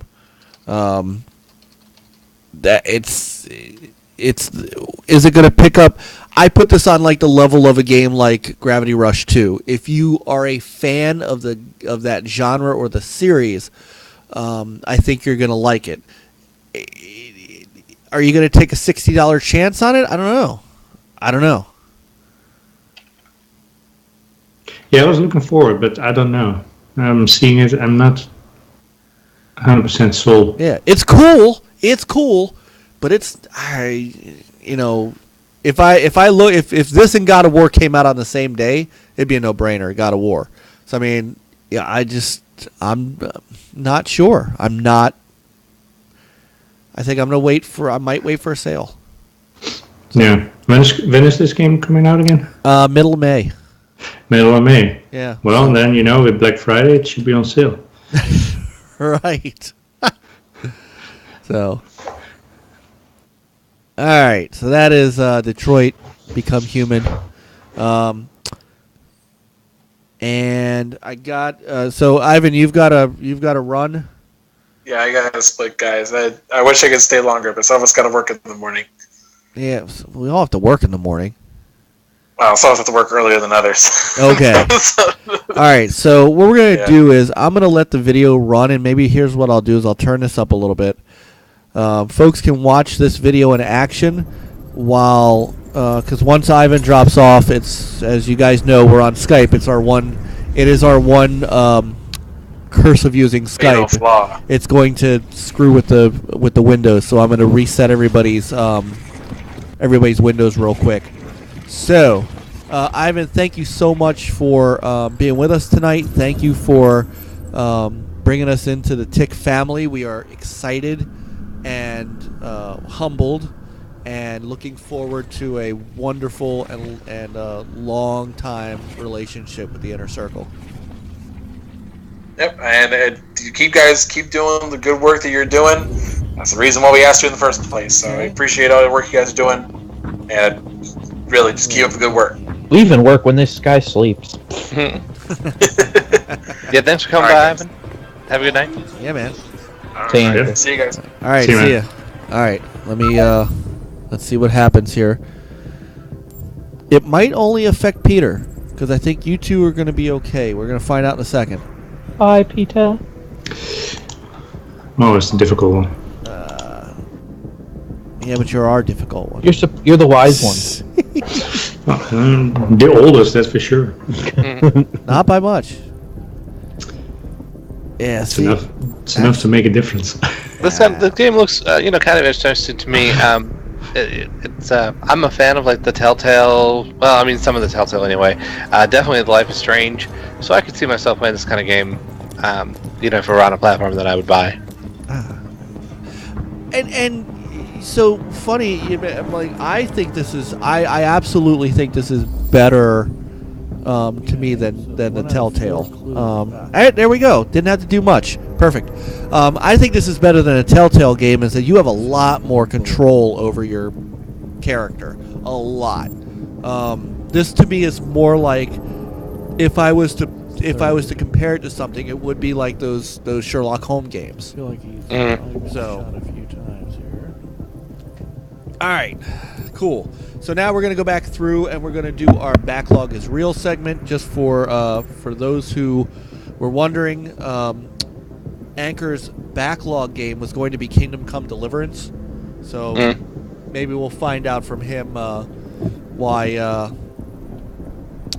he put it in his backlog. I'm assuming because it's not a Bethesda game. So. Right. Yeah. Right.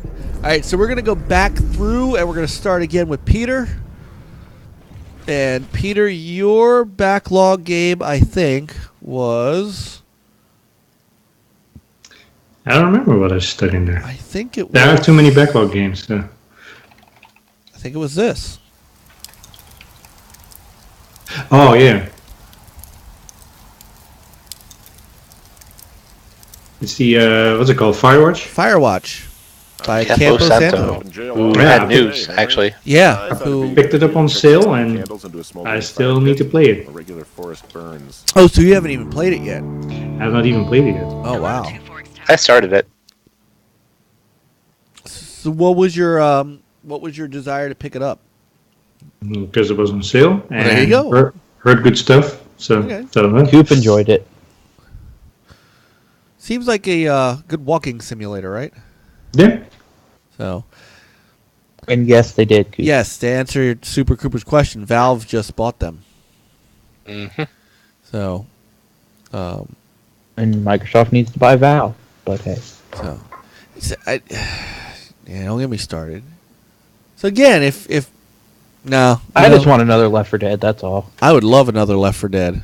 Yep. So, wouldn't that be awesome? But so yeah, I mean, could you? That's a hit on your hands. Come on, Microsoft. Well, I think they're going to bank on State of Decay. That's true. So I hope it's good. The first one was what I think the second one was that I thought it was going to be, and it wasn't.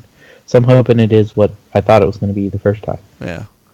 Well, and again, it's funny we talk about Campo Santo getting bought by Valve.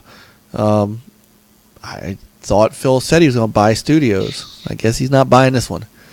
So, Maybe he's thinking bigger. maybe. Yeah. So Could be. anyway, all right. So that's your backlog game. It's my backlog game. All right. I liked what I played of it. I got sidetracked, but it's kind of got a really believable kind of script. Like the dialogue is written in a way that people talk, and I always appreciate that. That's one of the things I liked a lot about Oxenfree a couple years back. Yeah, which I still have to play. It's in my backlog. Right. So, all right. Speaking of your backlog, Juan. I know that says Machinima. I couldn't find a real. Not that Machinima's really around anymore, so I don't care. Right. Forget it says Machinima. But I actually couldn't find this on its. I couldn't find it anywhere else. Yeah, that doesn't surprise me too much. It's pretty niche. It's as it said there, kind of a cult hit. It's Swery 65's Deadly Premonition. I'm a big fan of Twin Peaks and mostly most of Lynch's stuff, and there's definitely a lot of Twin Peaks inspiration in this game, and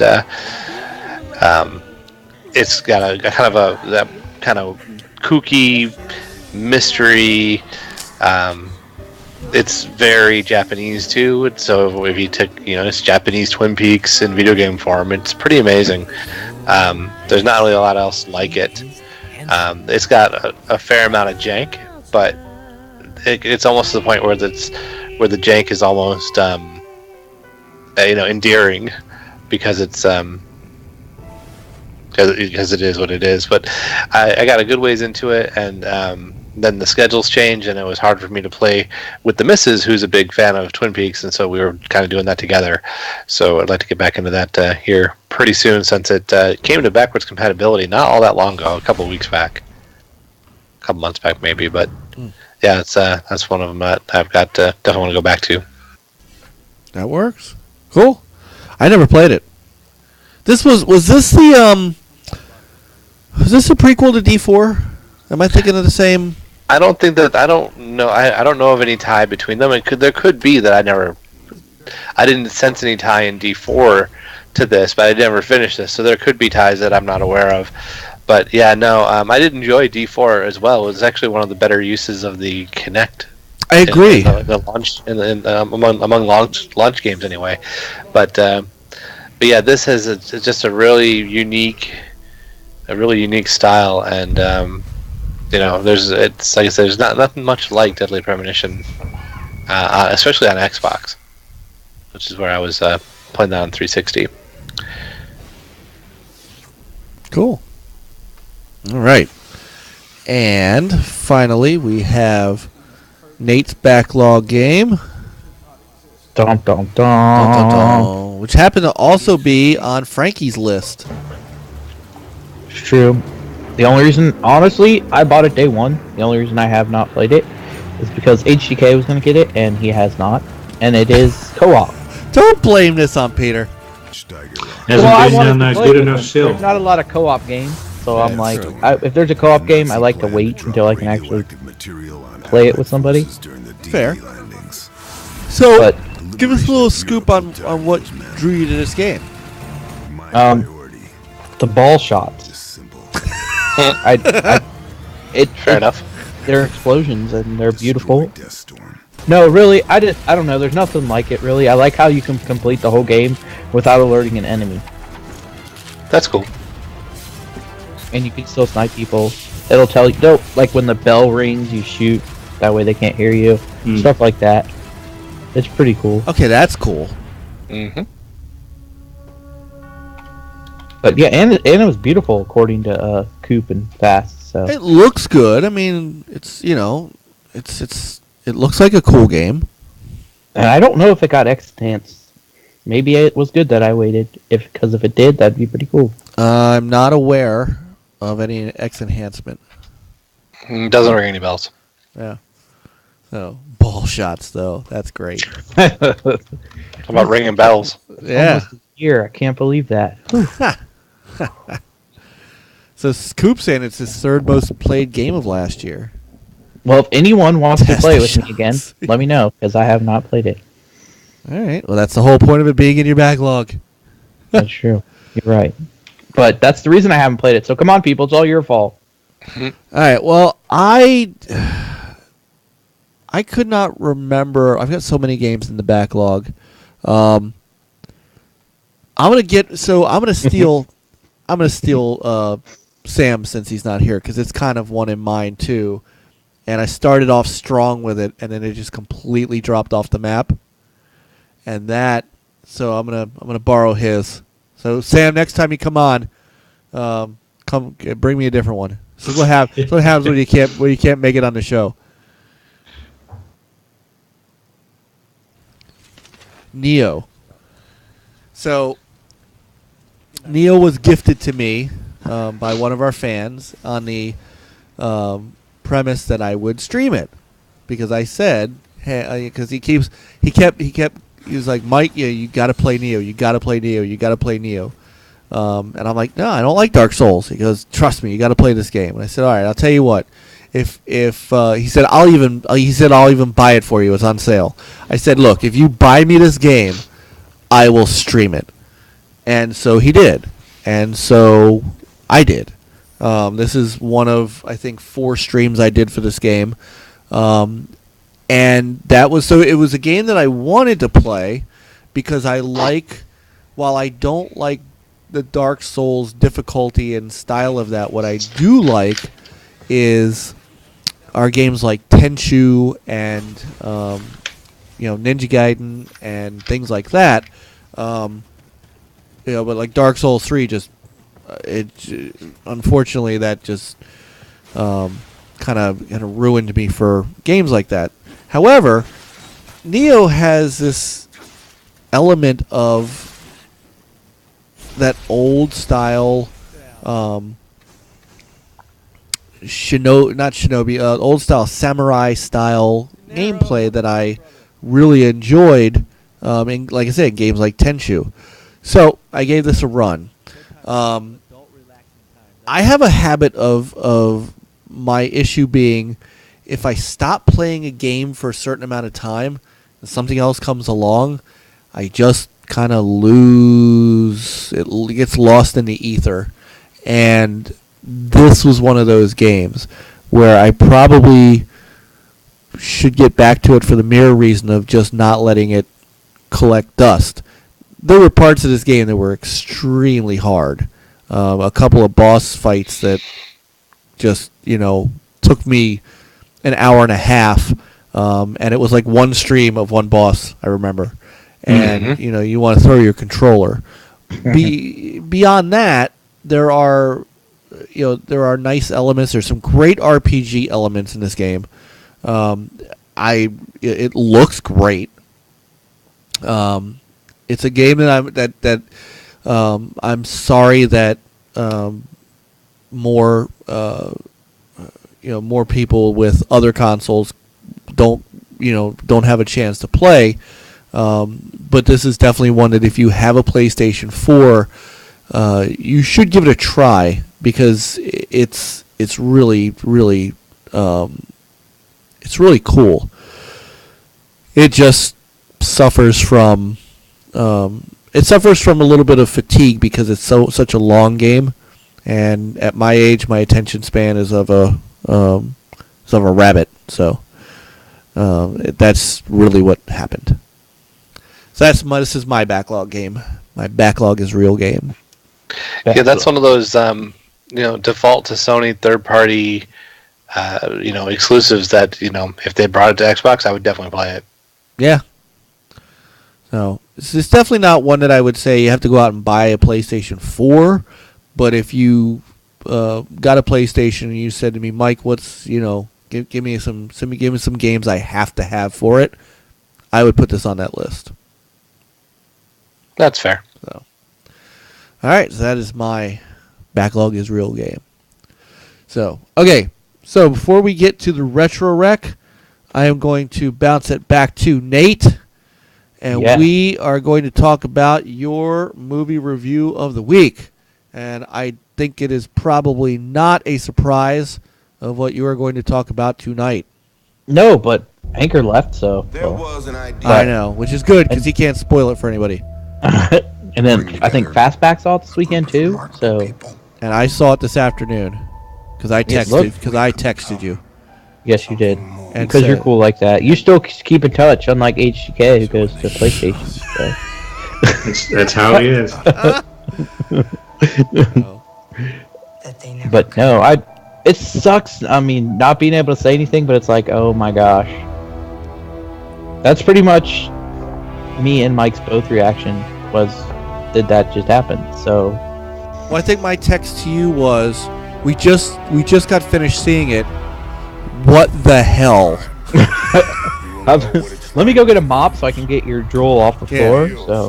So very few times when my son is so engrossed, him and I, seriously, waiting for the inevitable final scene, just like this. Run from it. That's awesome. That is awesome. Just looking at us, looking at the screen, looking at us, looking at the screen. All right, well, give us your non-spoiler review. Fastback says I'm allowed to spoil it. No, the It won't bother me any, but I can't vouch for your safety. Yeah, I don't safety. Oh, this is serious. I do think it was 5 out of 5. 5 Nates out of Nates. Is that what you were always saying? Yes. 5 Nates out of Nates. 5 Nates out of 5. Sorry, Coop said he kicked my ass though.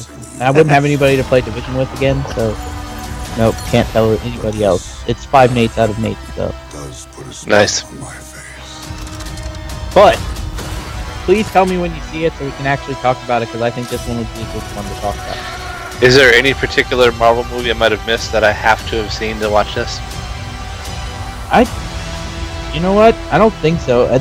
Civil War. Yeah, I think I would say if there are Did you see Civil War? I have. Yes, Okay. I think you need to. That was actually the last one I saw in the theater.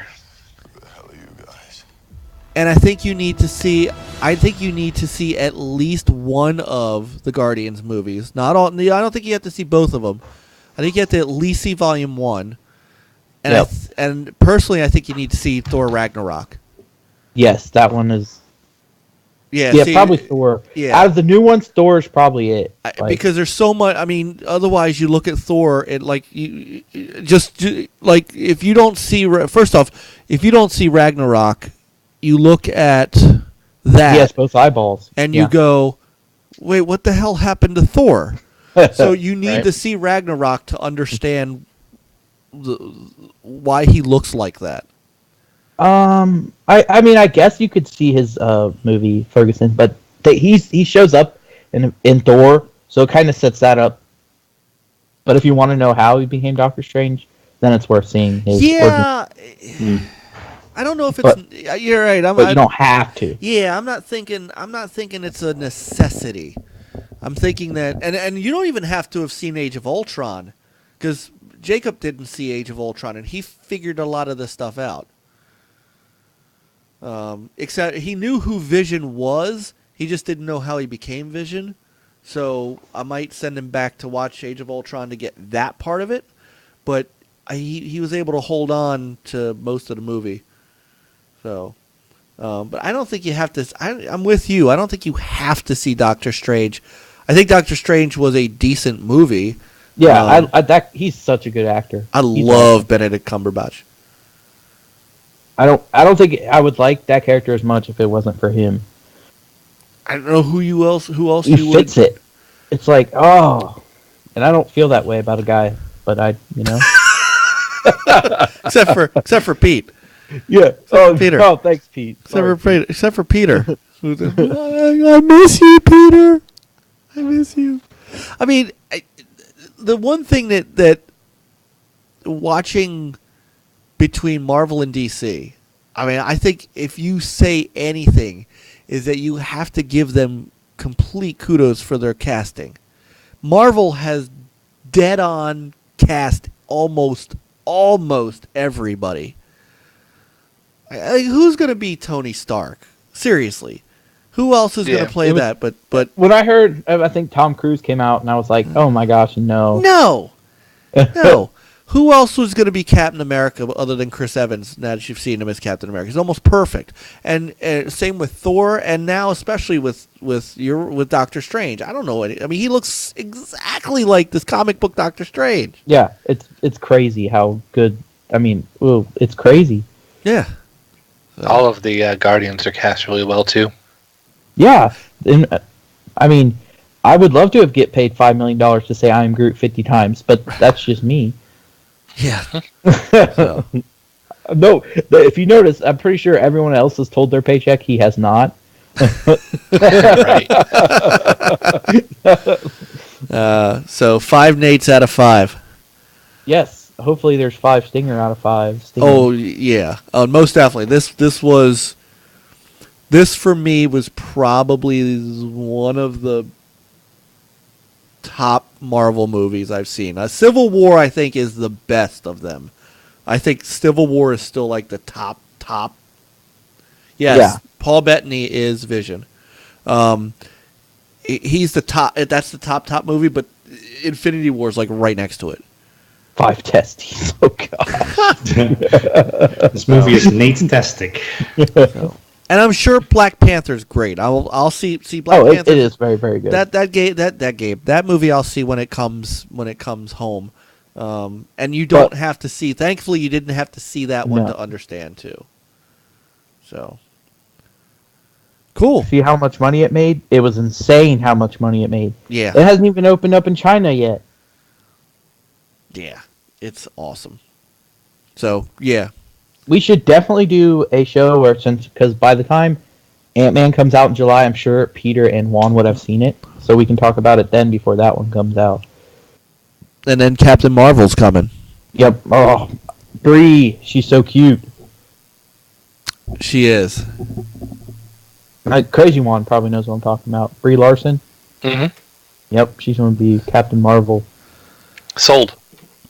Well, there you go. So, all right. Well, thank you, Nate. That is Nate's movie reviews. 5 out of 5 Nates for Infinity War. Mm-hmm. So, yeah, I think Stinger's 5 out of 5 Stingers. Yeah, the movie was just intense all the way through.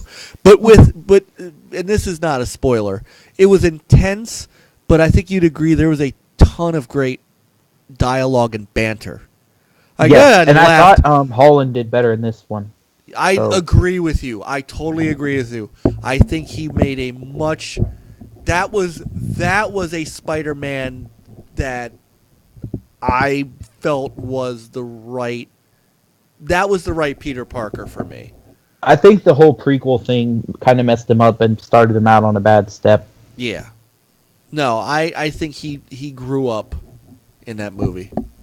Yep. So I'm with you. And at the end of Homecoming was my favorite part of that movie. Not because it ended, but you know what I'm talking about. Yes. Yeah. No, I'm with you. I thought that was a great second movie for him. So, I thought that like I said, there was enough there too that I laughed a lot in this movie. Like there were times I was cracking up. So the chemistry, I don't know how you put so many people in one thing and it work out like it does. Because they've all done their own thing with each other 14 times. Oh, that's true. I mean they have mixed and matched within each other's movies, so you know. I guess that's the way to do it if you're going to do it. Don't just all put them in there and good luck. Yeah. Yep.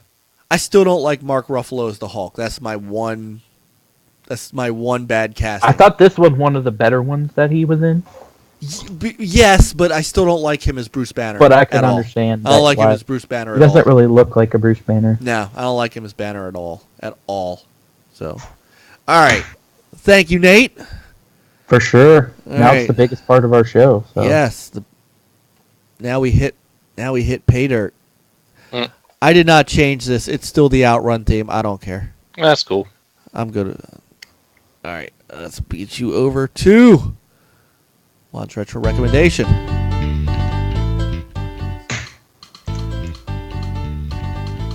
Oh, come on, Coop.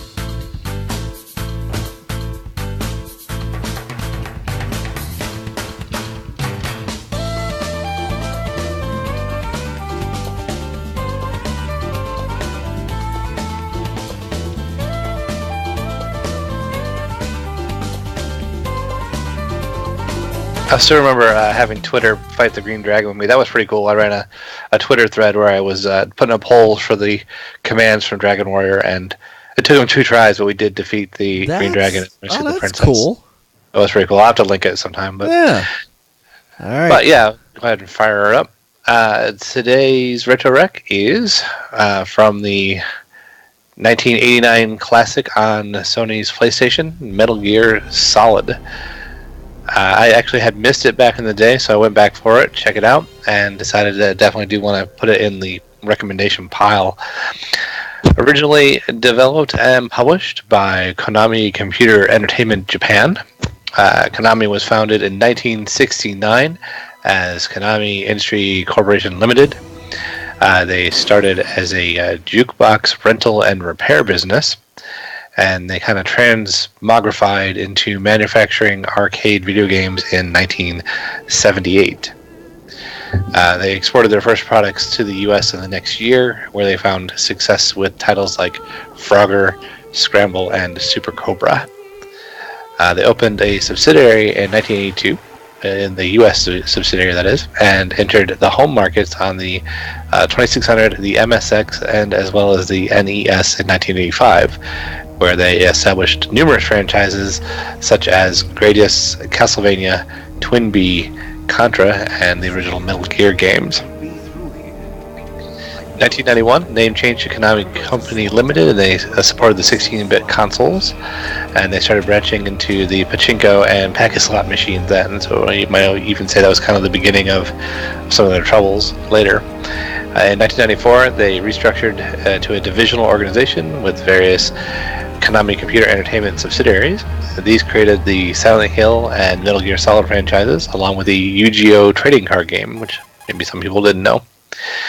They changed names in 2015 to Konami Holdings Corporation and delisted themselves from the New York Stock Exchange as they dissolved their Kojima Production subsidiary. 2017 saw them announce they plan to revive well-known franchises following the success of Super Bomberman R on the Switch. So the gameplay for... Oh. Juan went silent. Yep. Oh, alright. Actually, I hit the mute. Yeah, no worries. So, single-player stealth action adventure game. The player guides protagonist Solid Snake through several levels without being detected by enemies or various security systems, or attempts to anyway. Player must avoid the field of view of patrolling sentries and security cameras, being hit by lit by searchlights or by tripping security beams. Guards are capable of hearing out-of-place sounds or spotting strange footprints and will investigate. As that guard there was doing, he heard us walk across a grate, and so he came looking. And we're hiding behind the forklift. To avoid detection, Snake can use objects as cover or create sounds like knocking on a wall to divert guards from their patrol pathing. Can also use the classic trick from the original game of hiding in a cardboard box, and the enemies won't detect him. If detected, an alert mode is triggered, and Snake must hide and remain undetected until the timer that comes with that expires, and the enemies reset to their regular patrol routes. You can fight, but fighting can extend the alarm and bring more and more guards. So generally, fighting was not encouraged by the game. It definitely encourages the stealth gameplay. Over the course of the game, you procure various items and gadgets like infrared goggles, which will help you see the laser tripwires, chaff grenades for the disabling of cameras and electrical devices, stun grenades, and other means of dealing with the security. The mission is to stop a terrorist organization from launching a nuclear device from a top-secret walking tank, the titular Metal Gear. Throughout the mission, instructions and strategies and story information are delivered to Snake via his codec radio, and so you'll get a beep and you can press select and answer that and get a kind of iconic communication screen with the different characters. And some occasionally cheesy dialogue, because that's kind of cool, because we love our cheesy dialogue.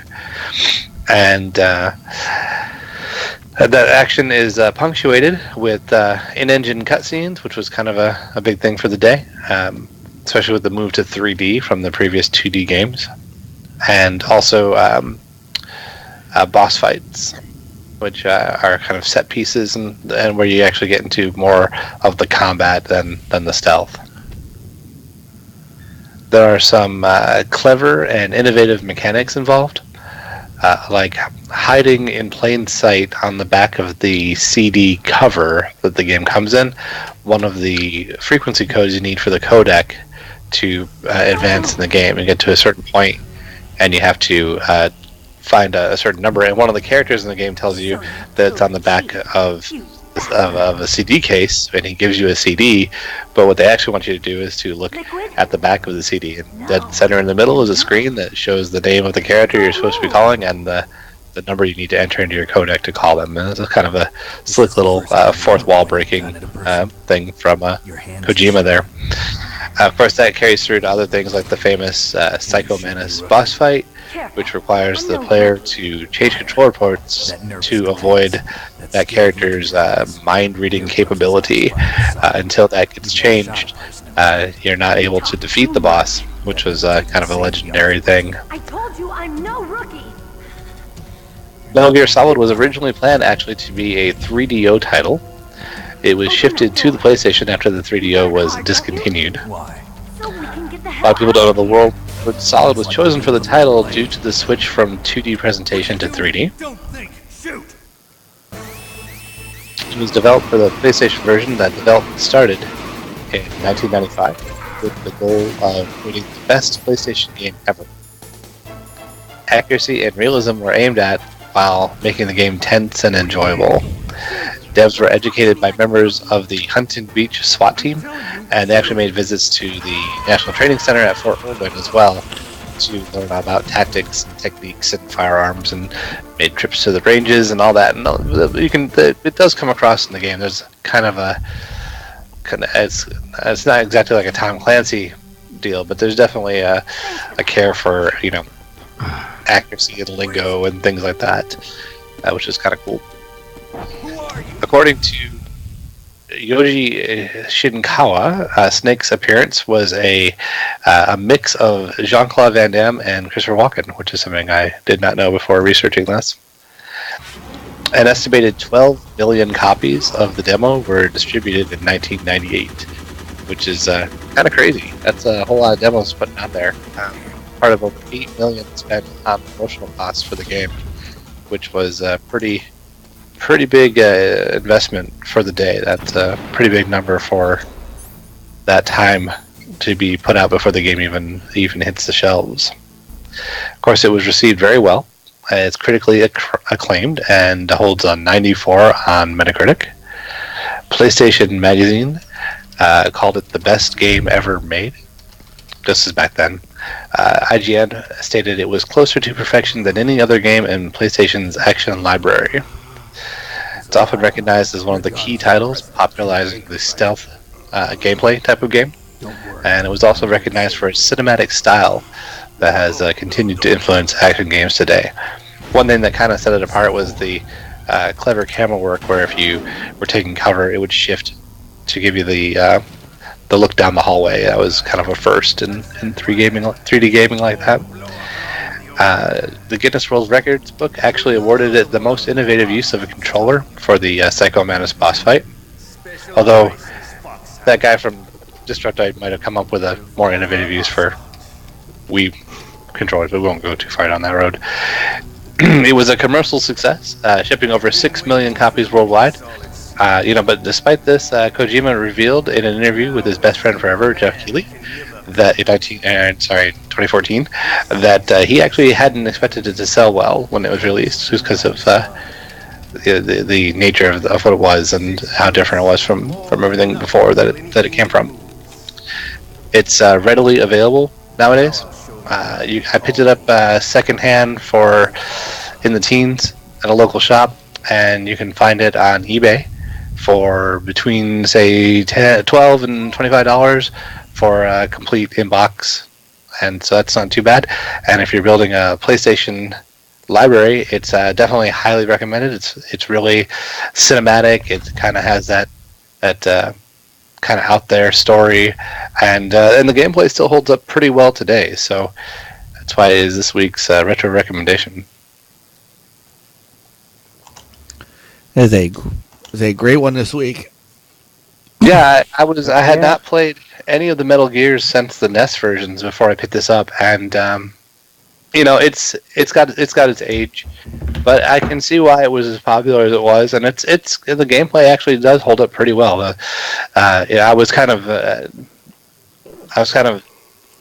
amused by some of the Kojima in it, with some of the cheesy dialogue and Snake and a female operator kind of hitting each other on the radio, or somehow he even managed he could put like the male gaze watching this female character's booty sway and those graphics as she walks away. It's like wow. But all in all, definitely one of the greats, and so I'm really happy to have that in the library, and can't help recommending it. Well, thank you as always. Those are, I went out to. I told you guys. I think I told you guys privately. I found a local retro store, which I would love to frequent more. Except there's one guy there that's really decent. The rest of the people that work there are just kind of d-bags. So I went in there on Saturday. It's in Joppa at this Amish market, and I think it's called like the the gamer zone or something like that. Some thing inside of an Amish market, and it's like I walked up to the counter, and like there's a guy there, literally in front of me with no other people. And he's on his phone doing whatever. And I actually had to, after like a minute, go boom to get his attention. And yeah, it was just really bizarre. And I thought that their prices were going to be, better than the store out in White Marsh. But then I saw a copy of Sonic 3D Blaster to Saturn for $30. I'm like, no, you're not really that much better than anybody else. And I went in there with a copy of Minecraft Story Mode for the Xbox 360. I think it was the 360 version. And he was going to give me like $3 for it. I'm like, I can actually sell it to a friend for $5. So no, thanks. And I ended up not buying anything from there, and then coming home and starting to Google some of the on Amazon, get some of the same pricing, and I could find the same games he's got cheaper. So I might not be going back there. I might be doing a lot more online buying of my retro games. So yeah, I try to mix it up. I try to stay. I mean, because you can really do just about as well online as you can in person. Other than occasionally if you care about paying for shipping, you can get that can quote unquote burn you there or whatever. But usually it's pretty comparable. And most of the time, if I'm doing it local, it's because I don't want to wait. I just want to go in and see what I can get and walk out with it. But I do love. I tell you, it's such a great thing being into retro. And coming out, like when I went in, I got the Metal Gear. I walked out with Metal Gear, and I guess I'll spoil it for a future one. But Resident Evil 2, which is a game I loved back in the day, and it's just so kind of great when you walk out with these games. You're like, yes, I will be hooking up with this game again. It's like almost like seeing an old ex, but better. Okay. All right. All right. I think that GameStop gives you $14 for Minecraft Story Mode? Yep. See, that's what I'm talking about right there. The guy was literally like, I can give you $3 for it. I'm like, no, I'm just going to take it with me. See, that's... Yeah, and then he goes to GameStop. Right. Sells it and for gets 14. the other 11. Right. Yeah. See, I don't understand why... people do that. And I originally, the guy had a ton of games. Like, he's got a ton of retro games, but I'm not going crazy price wise with it. If and if you're gonna be like, if you're gonna charge that much for retro games and things like that, don't be a douche when I come into your store. First off, don't ignore me. And then don't just act like I'm actually there to spend money, because I am. The customer service there was not good. So I would suggest, if you're in my neck of the woods, I would suggest kind of, peeling away from that store and going somewhere else. It's a gamer's paradise is what it's called. So, all right. Anything else going on of note? Anything else anybody's got that they would like to bring up real quick before we call this a night? I think I'm good. No. All right. Yeah, nothing. All right. All right. So, once again, we want to thank Ivan. I know he had to split early, but we want to thank him for coming on with us and helping us to inaugurate our first official episode as a affiliate of the Inner Circle Network. We are going to be continuing to integrate their logo in with ours where it's prudent and necessary. You will see content from us that they're going to use, including some old stuff that I'm going to bring out from nlgaming.com from the old archives, and we're gonna do our best to show them why we are worthy of being their first official real affiliate. So we're excited, we're happy, and you're going to see that some of that stuff grow over the next few months as we kind of get this thing rolling. And hopefully that also means better things for us, boys. Means, better abilities to get our hands on some stuff to go. This could get us into PAX. I'm just saying. Cool. It's on my bucket list is to get to PAX. That'd be interesting. So, God, wouldn't it be awesome to do a live show from PAX? Yes. Anyway, so we're looking forward to that. Also, as we were showing off Raging Justice this week, we're happy to announce that next Sunday we are going to have a special 4 p.m. Eastern Standard Time show. So we're going to be on in the kind of late afternoon. We are going to have Nick Macon on from Making Games. He is going to come and he's going to talk about all things Raging Justice with us as he heads towards his launch, which will be a couple of days after that. And we're looking forward to having him on. We've been talking about it, for like a year and a half. He promised me he would come on the show when it was time, and he absolutely has kept that promise. Came to me and said, "Hey, let's do this." And so we're very happy. I'm very very happy and thankful for him and Team 17 for getting us a preview copy of the game so that we could stream it and Peter could show us off his awesome fighting skills. So next week, that is 4 p.m. Eastern Standard Time. Gentlemen, been a good night. Yeah, not too bad. No? Yeah. So, thank you, everybody in the chat room. Thank you so much. And Sam, we're looking forward. I'm looking forward to hooking up with you on some content. I got the. You might have caught me at the right time. A little excitement and stuff. But to all of our regulars who have been in the chat room today, chat room was lit as it always is.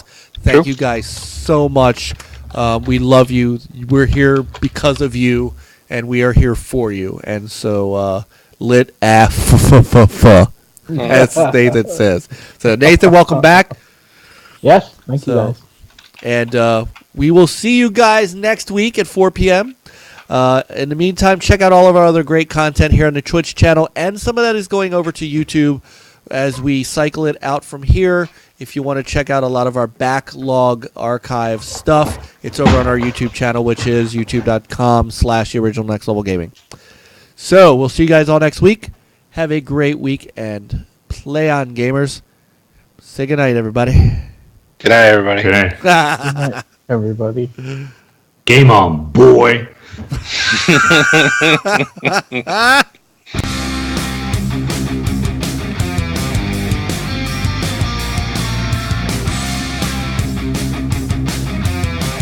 game better.